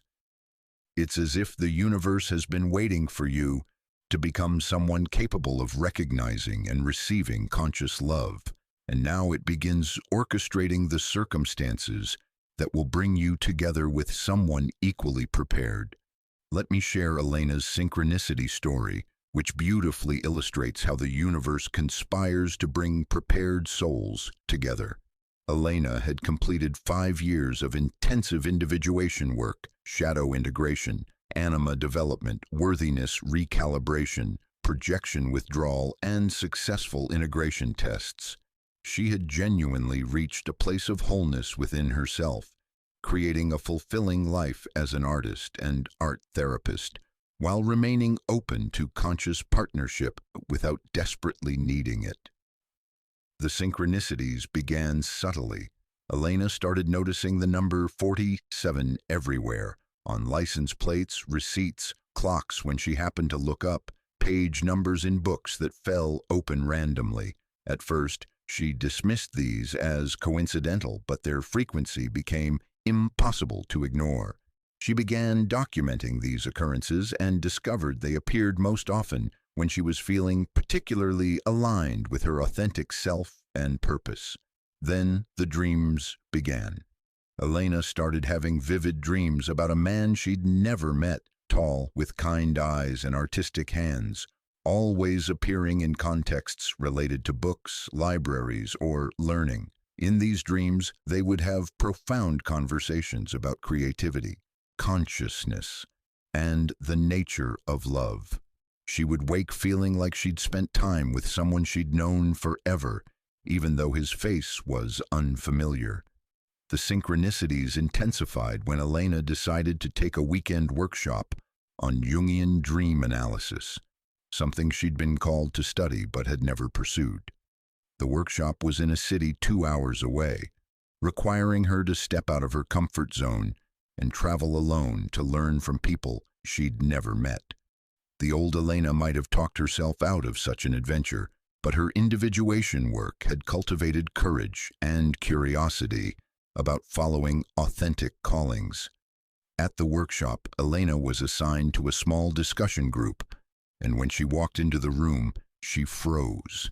Sitting in the circle was the man from her dreams, not similar to him, but unmistakably him. Same height, same kind eyes, same artistic hands that had been so clear in her unconscious visions. He looked up when she entered, and his expression suggested he was experiencing his own moment of recognition. During introductions, Elena learned his name was Marcus, that he was a literature professor and writer who had been drawn to Jung's work through his own individuation journey. When it was Elena's turn to introduce herself, Marcus's face lit up with what seemed like delighted recognition. During the break, he approached her with an unusual question. This might sound strange, but have you been having dreams about someone you've never met? The conversation that followed lasted through the break, through lunch, and continued long after the workshop ended. They discovered that Marcus had been having his own dreams about an artistic woman with Elena's exact features, dreams that had begun around the same time Elena's had started. They had both been noticing the number 47, which turned out to be the number of the room where they met. They had both felt called to attend this specific workshop despite it being outside their usual interests and requiring travel to an unfamiliar city. But perhaps the most remarkable synchronicity was temporal. Elena and Marcus compared their journals and discovered that their dreams about each other had begun on the exact same night. The night Elena completed her final integration test by declining her ex-boyfriend's invitation to rekindle their toxic relationship. It was as if Elena's final release of unconscious patterns had sent a signal into the collective unconscious that reached Marcus, who had completed his own preparation journey just weeks earlier. The synchronicities didn't stop with their meeting. As Elena and Marcus began to know each other, they discovered a web of connections that defied probability. They had grown up in neighboring towns but never met. They had attended the same university during overlapping years but moved in different circles. They had both spent formative years living in Portland, working at coffee shops only blocks apart. They had even attended the same obscure lecture on depth psychology 3 years earlier. Elena had sat in the back, Marcus in the front, neither remembering the other but both profoundly influenced by the experience. Most significantly, they discovered that their individuation journeys had been remarkably parallel. Both had experienced major relationship betrayals that initiated their psychological work. Both had spent years in therapy, exploring dreams, doing shadow work, and developing relationships with their anima and animus. Both had completed periods of chosen solitude where they learned to be whole within themselves. Both had passed integration tests involving ex-partners who tried to re-enter their lives just before they met each other. This is the magic of synchronicity alignment. When two people have done their individual preparation for conscious love, the universe begins orchestrating their meeting through a series of meaningful coincidences that feel both impossible and inevitable. The synchronicities serve multiple functions. They create a sense of destiny and meaning around the connection. They provide evidence that this meeting is significant rather than random, and they offer ongoing guidance about the relationship's development. Jung understood that synchronicities aren't superstition or wishful thinking. They're evidence of what he called the collective unconscious, the deeper layer of psyche that connects all human beings. When two people have individuated sufficiently, they become more sensitive to this collective dimension and more capable of recognizing the meaningful patterns that emerge from it. The synchronicity alignment stage serves as the universe's way of introducing prepared souls to each other. But here's what's crucial to understand. These synchronicities only become apparent to those who've done their inner work. If Elena hadn't completed her individuation journey, she might have noticed the number 47 but dismissed it as meaningless. She might have had dreams about Marcus but forgotten them upon waking. She might have met him at the workshop but been too unconscious to recognize the significance of their connection. Synchronicities require what Jung called eyes to see and ears to hear, a level of consciousness that can perceive meaning beyond surface appearances. This consciousness is developed through the very preparation process we've been exploring. Shadow integration makes you sensitive to unconscious patterns. Anima-animus work opens you to symbolic communication. Worthiness recalibration helps you believe you deserve meaningful connections, and projection withdrawal allows you to see reality clearly enough to recognize genuine significance. The synchronicity alignment also serves as a filtering mechanism. While the universe might orchestrate meaningful coincidences around your ideal person, it doesn't remove your free will or guarantee the relationship's success. Both people must still choose to recognize the significance of their meeting, to pursue the connection with consciousness and courage, and to continue their individual growth within the partnership. Elena and Marcus's synchronicity story continued as their relationship developed. They discovered that major decisions in their lives had been guided by similar inner promptings at similar times. They had both felt called to leave previous careers to pursue more authentic work in the same year. They had both experienced spiritual awakenings during solo travels that occurred within months of each other. They had both been guided to do specific types of therapeutic work that prepared them for conscious partnership. But perhaps most importantly, their ongoing synchronicities served as guidance for their relationship's development.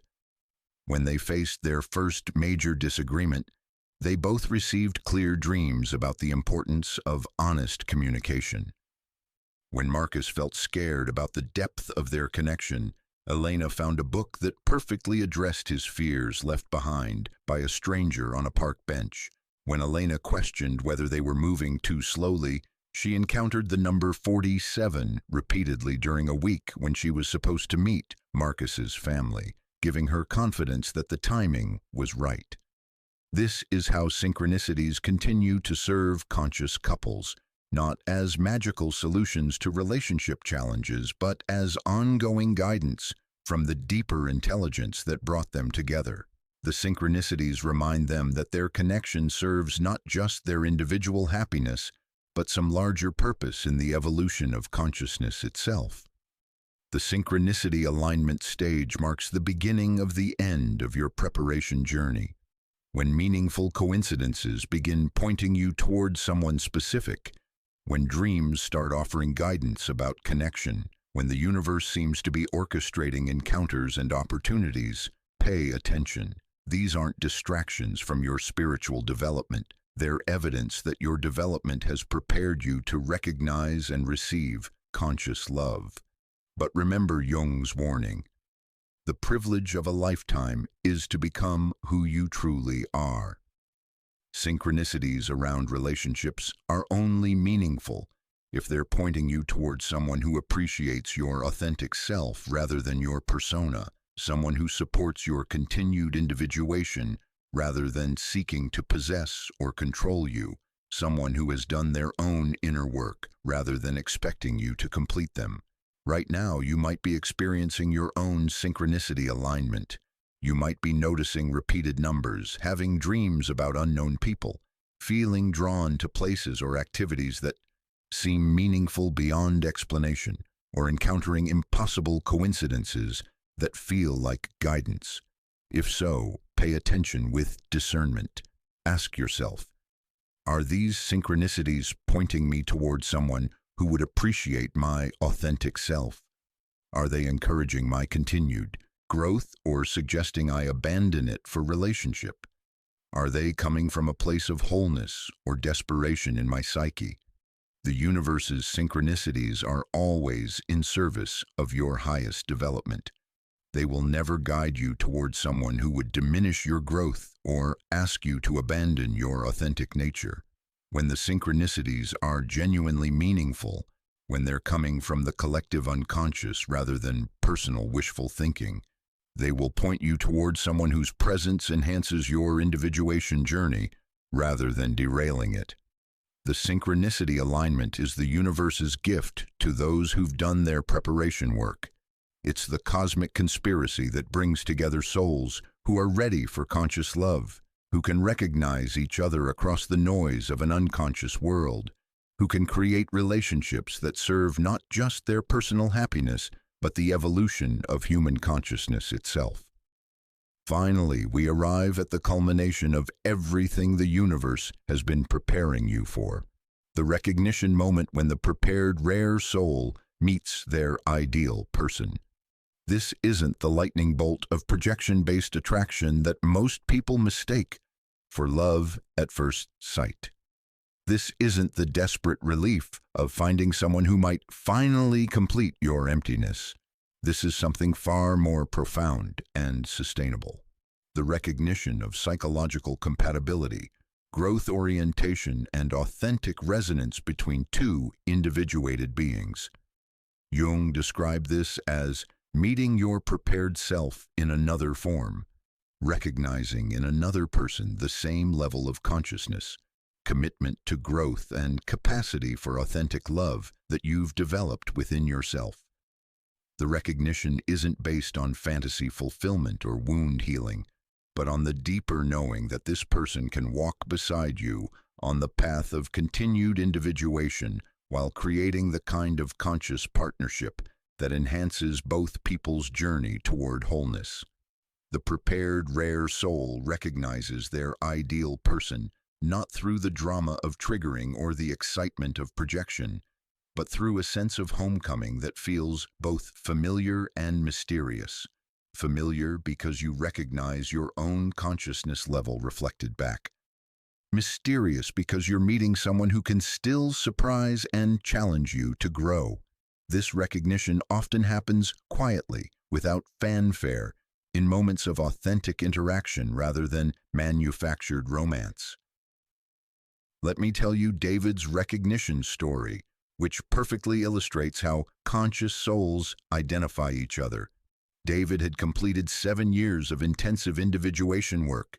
He had integrated his shadows, developed his anima, recalibrated his worth, learned to withdraw projections, passed multiple integration tests, and experienced clear synchronicities, pointing toward significant connection. He had genuinely become someone capable of conscious partnership while maintaining complete wholeness within himself. David met Sarah not through a dating app or social event designed for romantic connection, but in the most ordinary way possible. Standing in line at a bookstore, both reaching for the same book on Jung's concept of active imagination. Their hands touched accidentally, and instead of the dramatic spark that movies promise, David felt something more subtle but infinitely more meaningful. A sense of recognition that this person operated at his level of psychological awareness. Their first conversation lasted 20 minutes and covered territory that David rarely explored with strangers. The relationship between creativity and consciousness, the challenge of maintaining authenticity in a world that rewards performance, the loneliness of being committed to growth in a culture obsessed with comfort. Sarah engaged with these topics not from intellectual curiosity, but from lived experience. She spoke about psychological concepts with the fluency that comes only from having worked with them personally. What struck David most was not Sarah's beauty or charm, though she possessed both, but her ability to be genuinely present without agenda. She wasn't performing attractiveness or trying to impress him. She wasn't fishing for compliments or seeking validation. She was simply being herself with the confidence that comes from having done the inner work, to know who that self actually is. David recognized this quality because he had cultivated it within himself. The recognition deepened as they spent more time together. David discovered that Sarah had navigated her own individuation journey with remarkable parallels to his own. She had faced her abandonment wounds through a devastating breakup that forced her into healing work. She had spent 3 years in chosen solitude, developing her relationship with her animus through creative expression and spiritual practice. She had learned to withdraw projections after attracting multiple partners who reflected her unconscious patterns. She had passed her own integration tests with grace and clarity. But the true recognition moment came during their third conversation, when Sarah shared a dream she'd had the night before their first meeting. In the dream, she was walking through a library filled with books that contained all the wisdom she'd gained through her healing journey. As she walked, she became aware of someone else in the library, someone who had collected similar wisdom through his own path of growth. When she turned to see who it was, she woke up. David felt a chill of recognition because he had experienced an almost identical dream 2 nights earlier, walking through a gallery filled with artwork that represented his psychological development, sensing another person who had created their own collection of self-knowledge, turning to meet them and waking before he could see their face. The synchronicity was clear, but more important was what it represented. Both people had been unconsciously sensing the approach of conscious partnership. This is what the recognition moment feels like for prepared souls. Not the desperate relief of finally finding someone, but the quiet satisfaction of finally meeting someone who has done their own work. Not the fantasy of this person will complete me, but the reality of this person complements my wholeness. Not the projection of this person is perfect, but the appreciation of this person is genuinely themselves. The recognition includes several key elements that distinguish it from unconscious attraction patterns. First, you recognize authentic self-possession in the other person. They know who they are, they're comfortable with themselves, and they're not performing a persona to gain approval. This resonates with your own self-possession, creating attraction based on authenticity rather than neediness or facade. Second, you sense their commitment to continued growth. They're not looking for someone to fix them or for a relationship to avoid their own development. They approach partnership as two conscious beings, choosing to support each other's ongoing individuation rather than seeking completion through merging. Third, you feel genuinely seen and appreciated for your authentic self rather than your persona or potential. They're attracted to who you actually are rather than who they hope you might become. This creates the foundation for love that enhances rather than diminishes your individuality. Fourth, you experience compatibility at the level of values, consciousness, and life direction, rather than just surface preferences or convenience. You share fundamental commitments to honesty, growth, authenticity, and conscious living, even if your specific interests or personalities differ significantly. Fifth, you feel both peaceful and energized in their presence. Peaceful because you can be completely yourself without performance or defense. Energized because their consciousness challenges and inspires your continued development. This is very different from the drama-based chemistry that characterizes unconscious attractions. The recognition moment is often subtle and might be missed by people who are expecting dramatic fireworks or overwhelming passion. David and Sarah's recognition unfolded over several weeks of increasingly meaningful conversations, shared experiences that revealed character rather than just compatibility, and gradual appreciation for each other's authentic qualities rather than projected fantasies. But here's what makes the recognition moment so significant. When two prepared souls recognize each other, they create the possibility for what Jung called the conscious marriage, a partnership that serves both people's individuation while fostering genuine intimacy. This isn't about finding someone who doesn't trigger you. It's about finding someone whose triggers help you grow rather than wound you, someone whose love supports your becoming rather than demanding your remaining static. David and Sarah's recognition story continued as they began consciously choosing to build a relationship together. They approached their partnership with the same intentionality they had brought to their individual development, communicating honestly about their fears and hopes, maintaining their individual interests and friendships while creating shared experiences, supporting each other's continued growth rather than trying to keep each other comfortable and unchanged.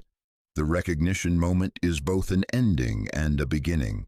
It's the end of your preparation for conscious love and the beginning of your education in conscious partnership. The universe has prepared you to recognize your ideal person, but now the real work begins. Learning to love another individuated being while maintaining your own individuation, creating intimacy that enhances rather than diminishes both people's authenticity, building partnership that serves not just personal happiness, but the evolution of consciousness itself. Here's how to distinguish genuine recognition from projection or wishful thinking. True recognition feels calm and certain rather than anxious and desperate. It's based on observed reality rather than imagined potential. It enhances your sense of self rather than requiring you to abandon or diminish aspects of who you are. It feels like coming home to yourself rather than losing yourself in another. Right now, if you're in the recognition stage, you might be meeting someone who feels both familiar and mysterious. Someone whose presence brings out your best self rather than your neediest self. Someone who appreciates your authentic nature rather than trying to change you into their ideal. Trust this recognition, but trust it with consciousness rather than blind faith. The recognition moment is the universe's gift to those who've done their preparation work completely. It's the reward for years of shadow integration, persona stripping, animus development, worthiness recalibration, projection withdrawal, and integration testing. It's proof that the universe was never withholding love from you.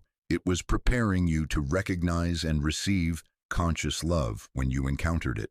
But remember, recognition is just the beginning.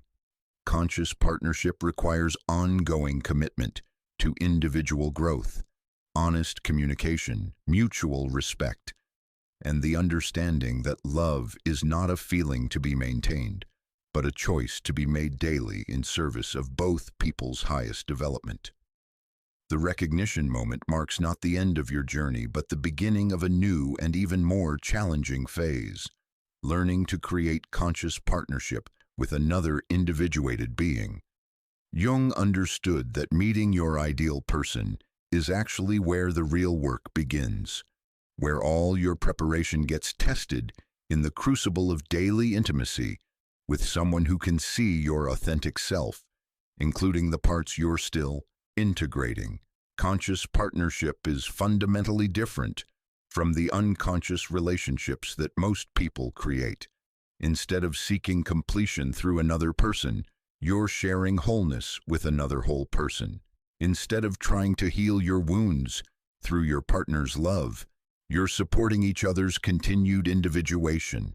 Instead of losing yourself in romantic merger, you're maintaining your individual identity while creating genuine intimacy. This requires skills that the universe has been developing within you throughout your preparation journey. But now these skills must be applied in real relationship with someone whose consciousness can challenge, trigger, and inspire you in ways that solitude never could. Conscious partnership becomes a laboratory for continued growth, a mirror for ongoing shadow work, and a sanctuary for authentic self-expression.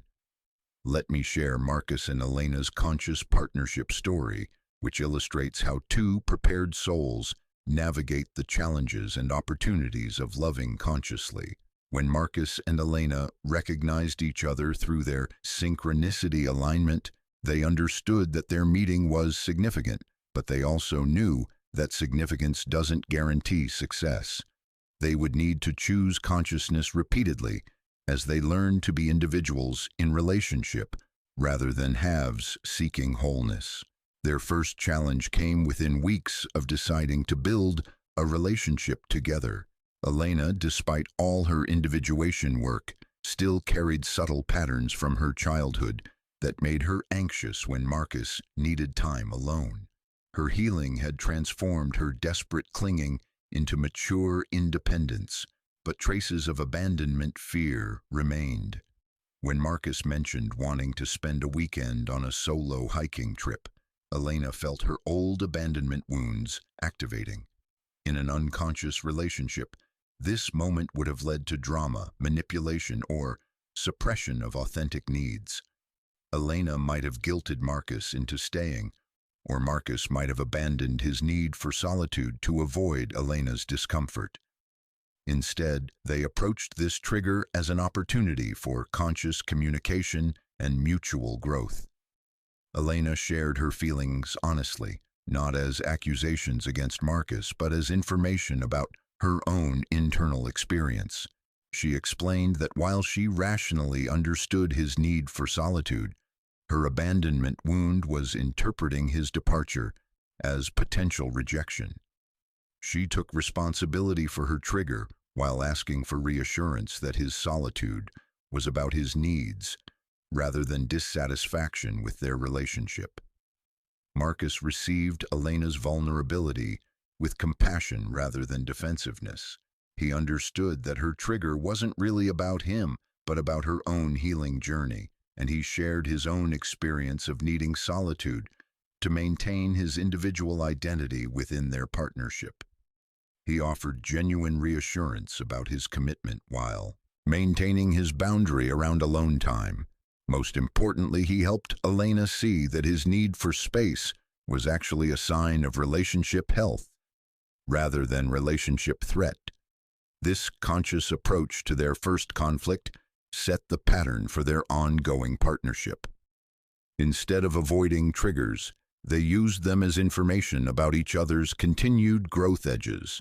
Instead of taking each other's challenges personally, they supported each other's individuation process.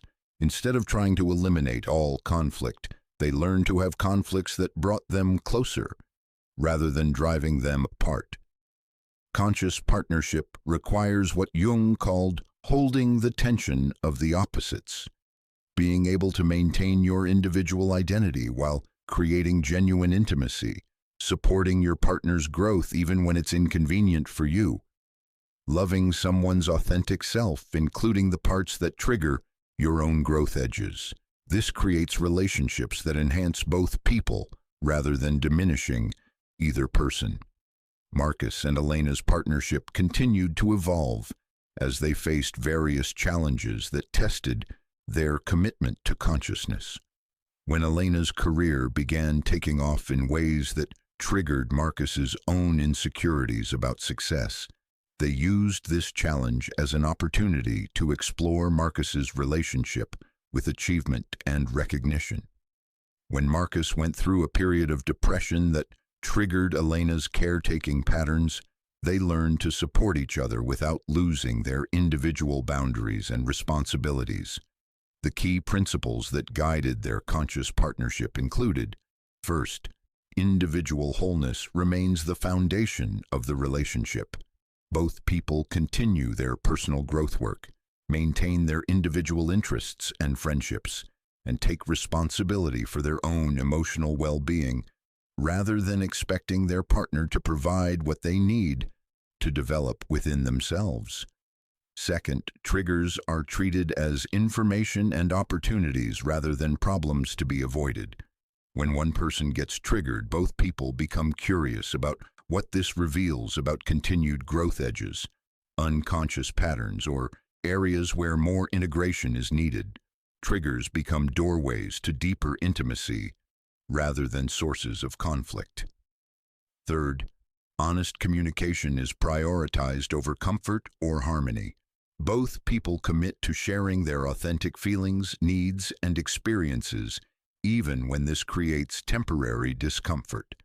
They understand that surface peace maintained through suppression creates distance, while conscious conflict resolved through understanding creates closeness. Fourth, mutual support for continued individuation takes precedence over relationship security. Both people encourage each other's growth even when this growth feels threatening to the relationship's stability. They understand that two people growing together create stronger partnership than two people staying static to maintain comfort. Fifth, the relationship serves something larger than personal happiness. Marcus and Elena understood that their conscious partnership was contributing to the evolution of human relationship capacity, modeling what authentic love looks like for others, and creating the kind of stability from which they could both contribute more fully to the world.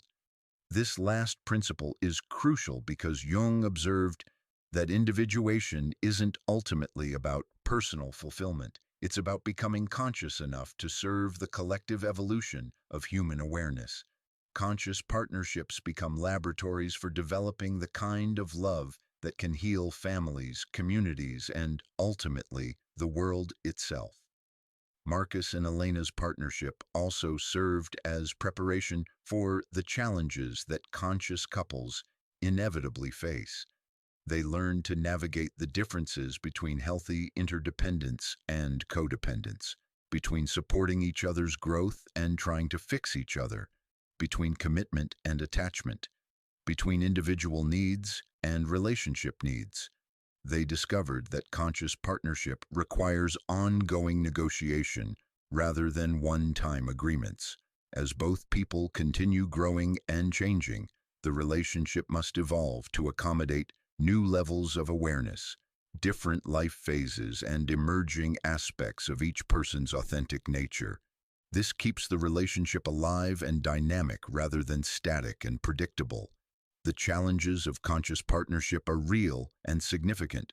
It requires tremendous emotional intelligence, communication skills, and commitment to growth over comfort.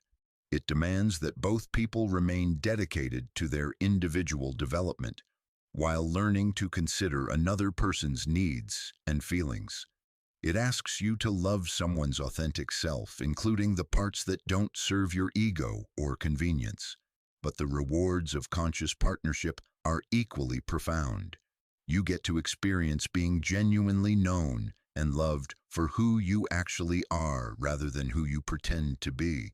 You get to love another person in their full humanity rather than falling in love with projections or fantasies. You create intimacy that enhances rather than diminishes your individual authenticity. You build partnership that serves both personal fulfillment and collective healing. Marcus and Elena's story continues to unfold as they face new challenges and opportunities for growth together. They've learned that conscious partnership isn't a destination, but a practice, not an achievement, but an ongoing choice to love consciously, even when unconscious patterns would be easier or more familiar. Right now, if you're entering conscious partnership, you might be discovering that loving another individuated person is more challenging and rewarding than you expected. You might be learning that real intimacy requires more honesty and vulnerability than you're comfortable with, or that supporting another person's growth sometimes conflicts with your own need for security and predictability.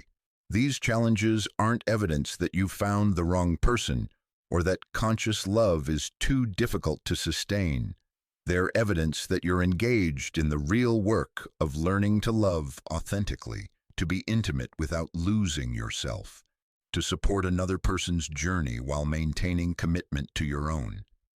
The conscious partnership phase is where everything the universe has prepared within you gets tested, refined, and deepened through real relationship with another conscious being.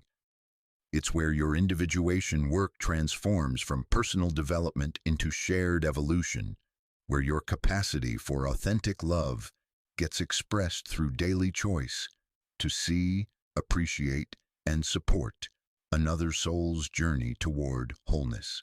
As we near the completion of our journey through the universe's preparation of rare souls, it's crucial to understand that this entire process serves something far greater than personal romantic fulfillment.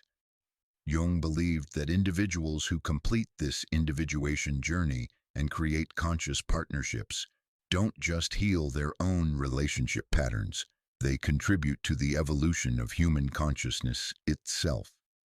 Your personal transformation becomes a gift to the collective, a living example of what authentic love and conscious partnership can look like in a world hungry for genuine connection. Every rare soul who does this preparation work makes conscious love more possible for others, breaks generational patterns of unconscious relating, and models what it looks like to love from wholeness rather than neediness. Your journey from wounded relating to conscious partnership creates ripples that extend far beyond your personal life, influencing your family, community, and everyone who witnesses your transformation. Jung observed that the collective unconscious, the deeper layer of psyche that connects all human beings, is healed one individual at a time. When you integrate your shadows, develop authentic self-love, and learn to relate consciously, you're literally changing the collective field of human relating. You're making it easier for others to do their own individuation work because you're demonstrating that such transformation is possible and worthwhile. Let me tell you the story of Sarah and Michael, whose conscious partnerships created waves of transformation that extended far beyond their relationship. Sarah and Michael had both completed their individual preparation journeys. Years of shadow work, persona stripping, animus integration, and all the other stages we've explored. When they recognized each other and began creating conscious partnership, they initially focused on their own relationship development and mutual growth. But within a year of being together, they began noticing that their relationship was having an impact on everyone around them. Sarah's sister, who had been stuck in a pattern of attracting emotionally unavailable men, began asking Sarah about her relationship with Michael. What was different about how they communicated? How did they handle conflict? Why did Sarah seem so confident and secure rather than anxious and needy, as she had been in previous relationships? These conversations led Sarah to share what she'd learned about projection, shadow work, and the importance of individual wholeness in relationships. Her sister began her own individuation journey, eventually attracting a conscious partner and breaking a generational pattern of anxious attachment that had affected their family for generations. Michael's experience was similar. His colleagues began commenting on his increased emotional intelligence, his ability to remain calm under pressure, and his skill at navigating interpersonal conflicts constructively. When asked about these changes, Michael shared insights about shadow integration, authentic communication, and the importance of taking responsibility for your own emotional reactions rather than blaming others. Several of Michael's colleagues were inspired to begin their own psychological development work. Two of them ended relationships that had been draining and unconscious, ultimately attracting partners who were capable of conscious love. One colleague realized that his constant conflict with his teenage daughter was projection of his own rejected adolescent self, leading to family healing that had seemed impossible before. Sarah and Michael's partnership also began attracting other conscious couples. They found themselves naturally gravitating toward friendships with people who were committed to growth, authentic communication, and conscious relating. Their social circle transformed from surface-level social connections to deep friendships with people who could support their continued evolution. This is how individual transformation becomes collective healing. Conscious people naturally attract other conscious people, creating communities of individuals committed to authentic living and loving. These communities become incubators for even more growth, places where conscious relating is normalized rather than exceptional, where people support each other's individuation rather than enabling unconscious patterns. Sarah and Michael eventually began teaching workshops on conscious relationship, not from theoretical knowledge but from lived experience of what it takes to love authentically.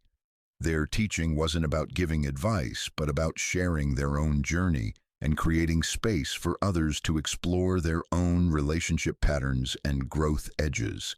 They discovered that their story gave other people permission to do their own individuation work. When couples heard about Sarah and Michael's journey from unconscious patterns to conscious partnership, they began to believe that such transformation was possible for them too. When single people learned about the preparation process, the universe had guided Sarah and Michael. Through, they began to see their own single time as preparation rather than punishment. This is the collective impact that Jung envisioned. Individual transformation creating permission and possibility for others to transform as well. Your conscious partnership doesn't just heal your own family patterns. It creates a template for healthy relating that others can learn from and adapt to their own lives. The collective impact extends beyond romantic relationships. People who have done their individuation work tend to bring consciousness to all their relationships, with family members, friends, colleagues, and community. They become catalysts for healing wherever they go, because they're no longer projecting their unconscious patterns onto others or seeking others to complete them emotionally. Sarah and Michael's teenage children from previous marriages experienced this directly. Instead of growing up in homes filled with unconscious drama and conflict, they witnessed what conscious communication looked like, how two people could disagree without attacking each other, and how individual growth could be supported within family systems.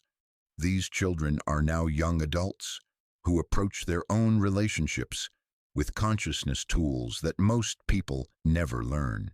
The collective impact also manifests through professional and creative work. People who have completed their individuation journey often find themselves called to contribute to the world in ways that serve collective healing. Sarah's art therapy practice began focusing specifically on helping others integrate their shadows and develop authentic self-expression. Michael's writing began exploring themes of consciousness, authenticity, and the psychology of transformation.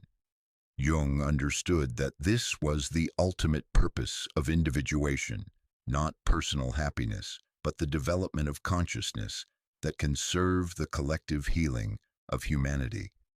Every person who learns to love consciously becomes a teacher and healer, whether through formal roles or simply through their way of being in the world. The collective impact of your preparation journey begins even before you meet your conscious partner. As you do your shadow work, integrate your personas, and develop authentic self-love, everyone around you begins to benefit from your increased consciousness. Your family members stop getting hooked by your triggers because you've learned to take responsibility for them. Your friends experience you as more genuinely present because you've stopped performing personas to gain approval. Your professional relationships improve because you're no longer seeking validation or avoiding conflict out of unconscious fear. Your capacity to contribute to the world expands because you're no longer draining your energy through unconscious relationship drama or self-abandonment patterns. This is why the universe invests so much energy in preparing rare souls for conscious love, not just for your personal fulfillment, but for the collective evolution of human relating.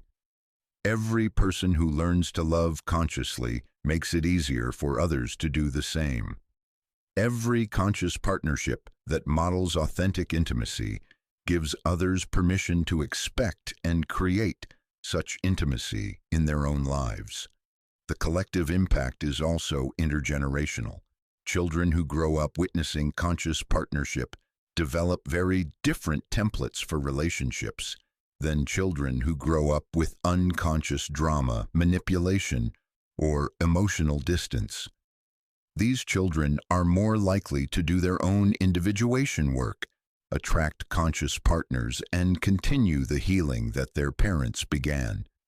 Sarah and Michael often reflect on how their individual healing journeys and conscious partnership are affecting generations they'll never meet. Their future grandchildren, the students they teach, the people who read Michael's books or experience Sarah's art therapy work. They understand that their love story is part of a larger story of human consciousness evolution. Right now, your own preparation journey is contributing to this collective transformation, whether you realize it or not. Every shadow you integrate, every projection you withdraw, every authentic choice you make creates ripples of healing that extend far beyond your personal experience. You're part of a growing community of individuals who are choosing consciousness over comfort, authenticity over performance, individual wholeness over codependent merging. This collective dimension gives profound meaning to the challenges you faced during your preparation. Every heartbreak that forced you to face your abandonment wounds was preparing you to help others heal their abandonment. Every period of solitude that taught you to be whole within yourself was developing your capacity to model wholeness for others. Every integration test you passed was proving your readiness to support others through their own growth challenges. The universe doesn't just prepare rare souls for personal love. It prepares them to become agents of collective healing through their individual transformation and conscious relationships. Your love story isn't just about you, it's about the evolution of human consciousness itself. We arrive now at the ultimate paradox that Carl Jung discovered at the heart of human consciousness and love itself, the sacred contradiction that reveals the universe's most profound wisdom about relationships and the human soul. This paradox is so counterintuitive that most people never grasp it, yet it holds the key to everything we've explored together on this journey of preparation, recognition, and conscious partnership. Here is the paradox. The universe only sends you your ideal person when you no longer need them for completion, when you've become whole within yourself, when you can love from fullness rather than emptiness, when you desire partnership as an expression of your completeness rather than a solution to your incompleteness. This isn't cruel cosmic irony, it's sophisticated cosmic wisdom that ensures conscious love rather than unconscious dependency. Jung understood that this paradox protects both you and your ideal person from the destructive patterns that characterize unconscious relationships.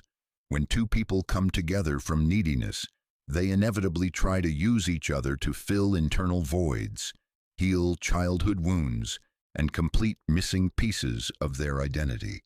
This creates relationships built on dependency rather than love, control rather than freedom, projection rather than authentic seeing. But when two people come together from wholeness, each having done their individuation work, each complete within themselves, each capable of genuine love rather than disguised need, they create something entirely different. They create conscious partnership that enhances rather than completes, that supports continued growth rather than maintaining comfortable stagnation, that serves both individual fulfillment and collective evolution. Throughout this entire journey, you've been learning to embody this paradox.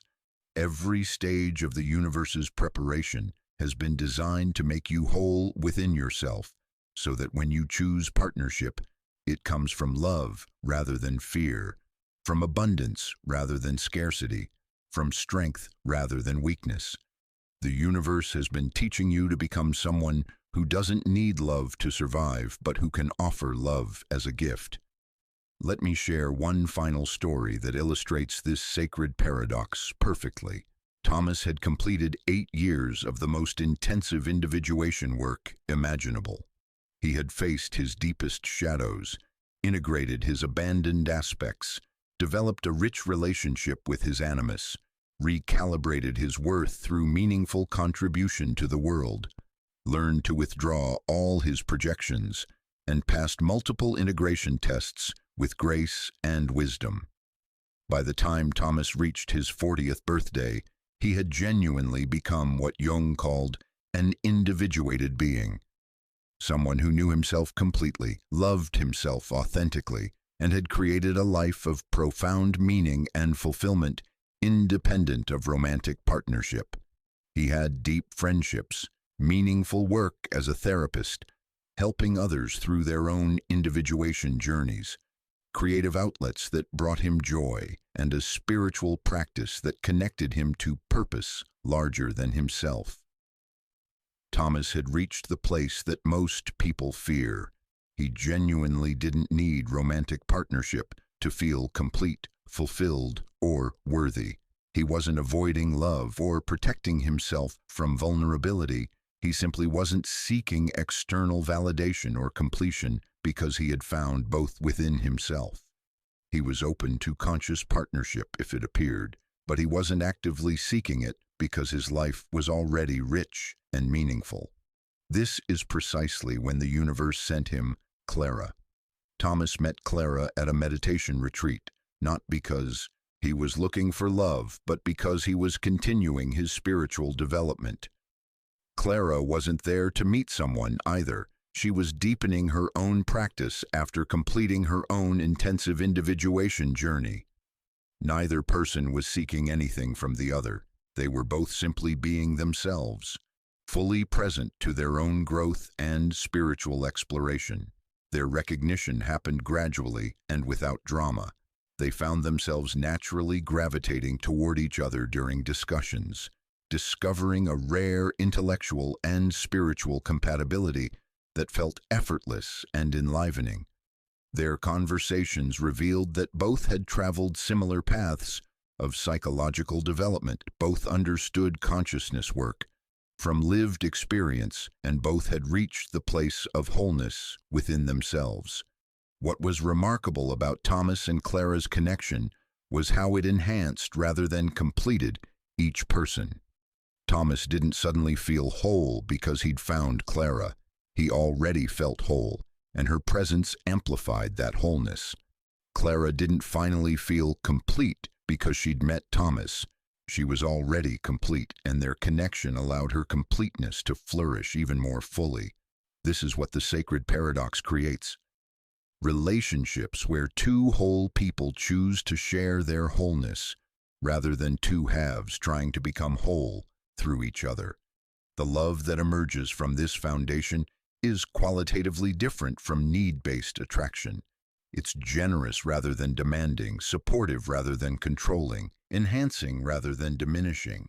Thomas and Clara's partnership became a living example of conscious love. They supported each other's continued individuation, maintained their individual identities while creating genuine intimacy, and used their relationship as a laboratory for ongoing growth rather than a refuge from continued development. Their love enhanced both people's capacity to contribute to the world rather than making them focused only on each other. This sacred paradox reveals why all your preparation was necessary. The universe couldn't send you your ideal person while you were still seeking completion through others, because such seeking creates unconscious relationships that ultimately wound both people involved. You had to become whole first, not perfect, but complete within yourself, so that you could recognize and appreciate another complete person when they appeared. The paradox also explains why the preparation process often feels counterintuitive or even cruel. When you're desperately seeking love, being forced into solitude feels like punishment. When you're trying to find someone to heal your wounds, being required to heal them yourself feels unfair. When you want partnership immediately, being prepared slowly feels like cosmic torture.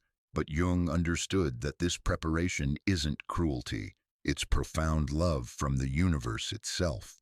The universe loves you too much to let you create unconscious relationships that would ultimately cause suffering for you and others. It loves you too much to let you remain dependent on external validation for your sense of worth. It loves you too much to give you what you think you want before you're ready to receive what would actually fulfill you. The preparation process is the universe's way of saying, I love you too much to let you settle for unconscious love.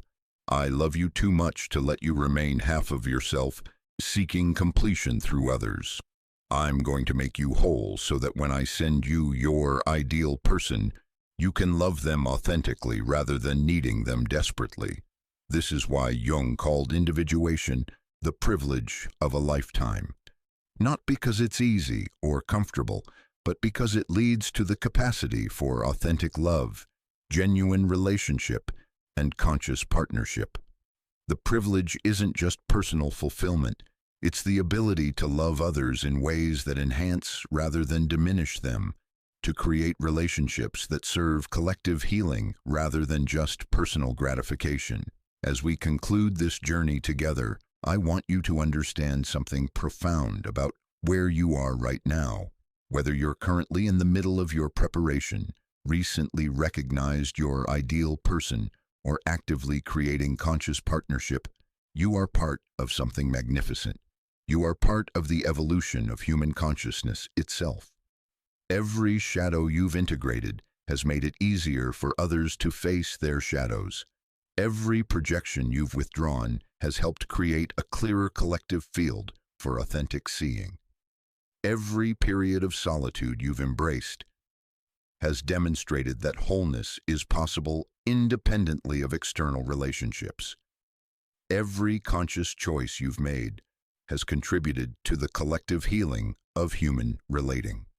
You're not here by accident. You're not struggling with relationships because you're flawed or cursed with bad luck. You're here because you're one of the rare souls willing to do the deep work of becoming conscious, authentic, and genuinely loving. The universe has been preparing you not just for personal happiness, but for a role in the collective evolution of love itself. The challenges you've faced haven't been obstacles, they've been initiations. The heartbreaks haven't been punishments, they've been teachings. The periods of loneliness haven't been abandonment, they've been preparation for a love so conscious, so authentic, so mutually enhancing that it contributes to the healing of the world itself. Right now, wherever you are in this process, you're exactly where you need to be. If you're still in preparation, trust the process. The universe hasn't forgotten about you. It's actively preparing you for love beyond what you've yet imagined possible. If you're in recognition or early partnership, honor what you're building. You're creating something precious not just for yourselves, but as an example for others of what conscious love looks like. And if you're reading this while single and wondering if conscious love is even possible, let me leave you with Jung's most hopeful insight. The privilege of a lifetime is to become who you truly are. The universe isn't withholding your ideal person from you. It's preparing both of you for a love worthy of your true nature. Your preparation is already underway, even if you can't see it clearly yet. Every experience that's forced you to face yourself more honestly, every relationship that's shown you your unconscious patterns, every period of growth that's felt difficult or lonely, it's all been preparation for conscious love. The universe is conspiring to bring you exactly what you need. When you're ready to receive it without losing yourself in it, when you can offer love as a gift rather than seeking it as salvation, when you've become whole enough to share that wholeness with someone equally prepared. Trust the process, embrace the preparation, do the inner work with dedication and courage. The universe's timing is perfect, even when, especially when, it doesn't match your personal timeline or preferences. And remember this, you're not here to find someone to complete you. You're here to become complete within yourself, and then share that completeness with someone equally committed to consciousness, growth, and authentic love. You're not here to be normal in your relationships. You're here to be conscious. You're not here to settle for unconscious love. You're here to create and model conscious partnership. The universe has been preparing you for love beyond your current imagination. Trust that preparation, honor your journey, and know that when you're truly ready, when you've become the person capable of conscious love, rather than just desiring it, the universe will orchestrate your meeting with someone equally prepared for the extraordinary partnership you're both becoming ready to create. The sacred paradox isn't a cruel joke, it's a profound gift. By the time you no longer need love to complete you, you've become capable of the kind of love that transforms not just your life, but contributes to the transformation of love itself in our world. Your journey continues. Your preparation serves not just your future happiness, but the evolution of consciousness itself. And the love you're being prepared for will be worth every step of the path that brought you to it. This is your time. This is your preparation. This is your contribution to the healing of love in our world. Trust the process, trust the universe, and most importantly, trust yourself to become the conscious, authentic, individuated being you're meant to be. Someone worthy not just of receiving extraordinary love, but of giving it.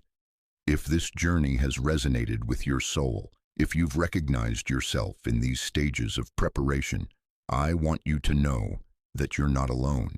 There are thousands of rare souls around the world who are walking this same path of individuation and preparation for conscious love.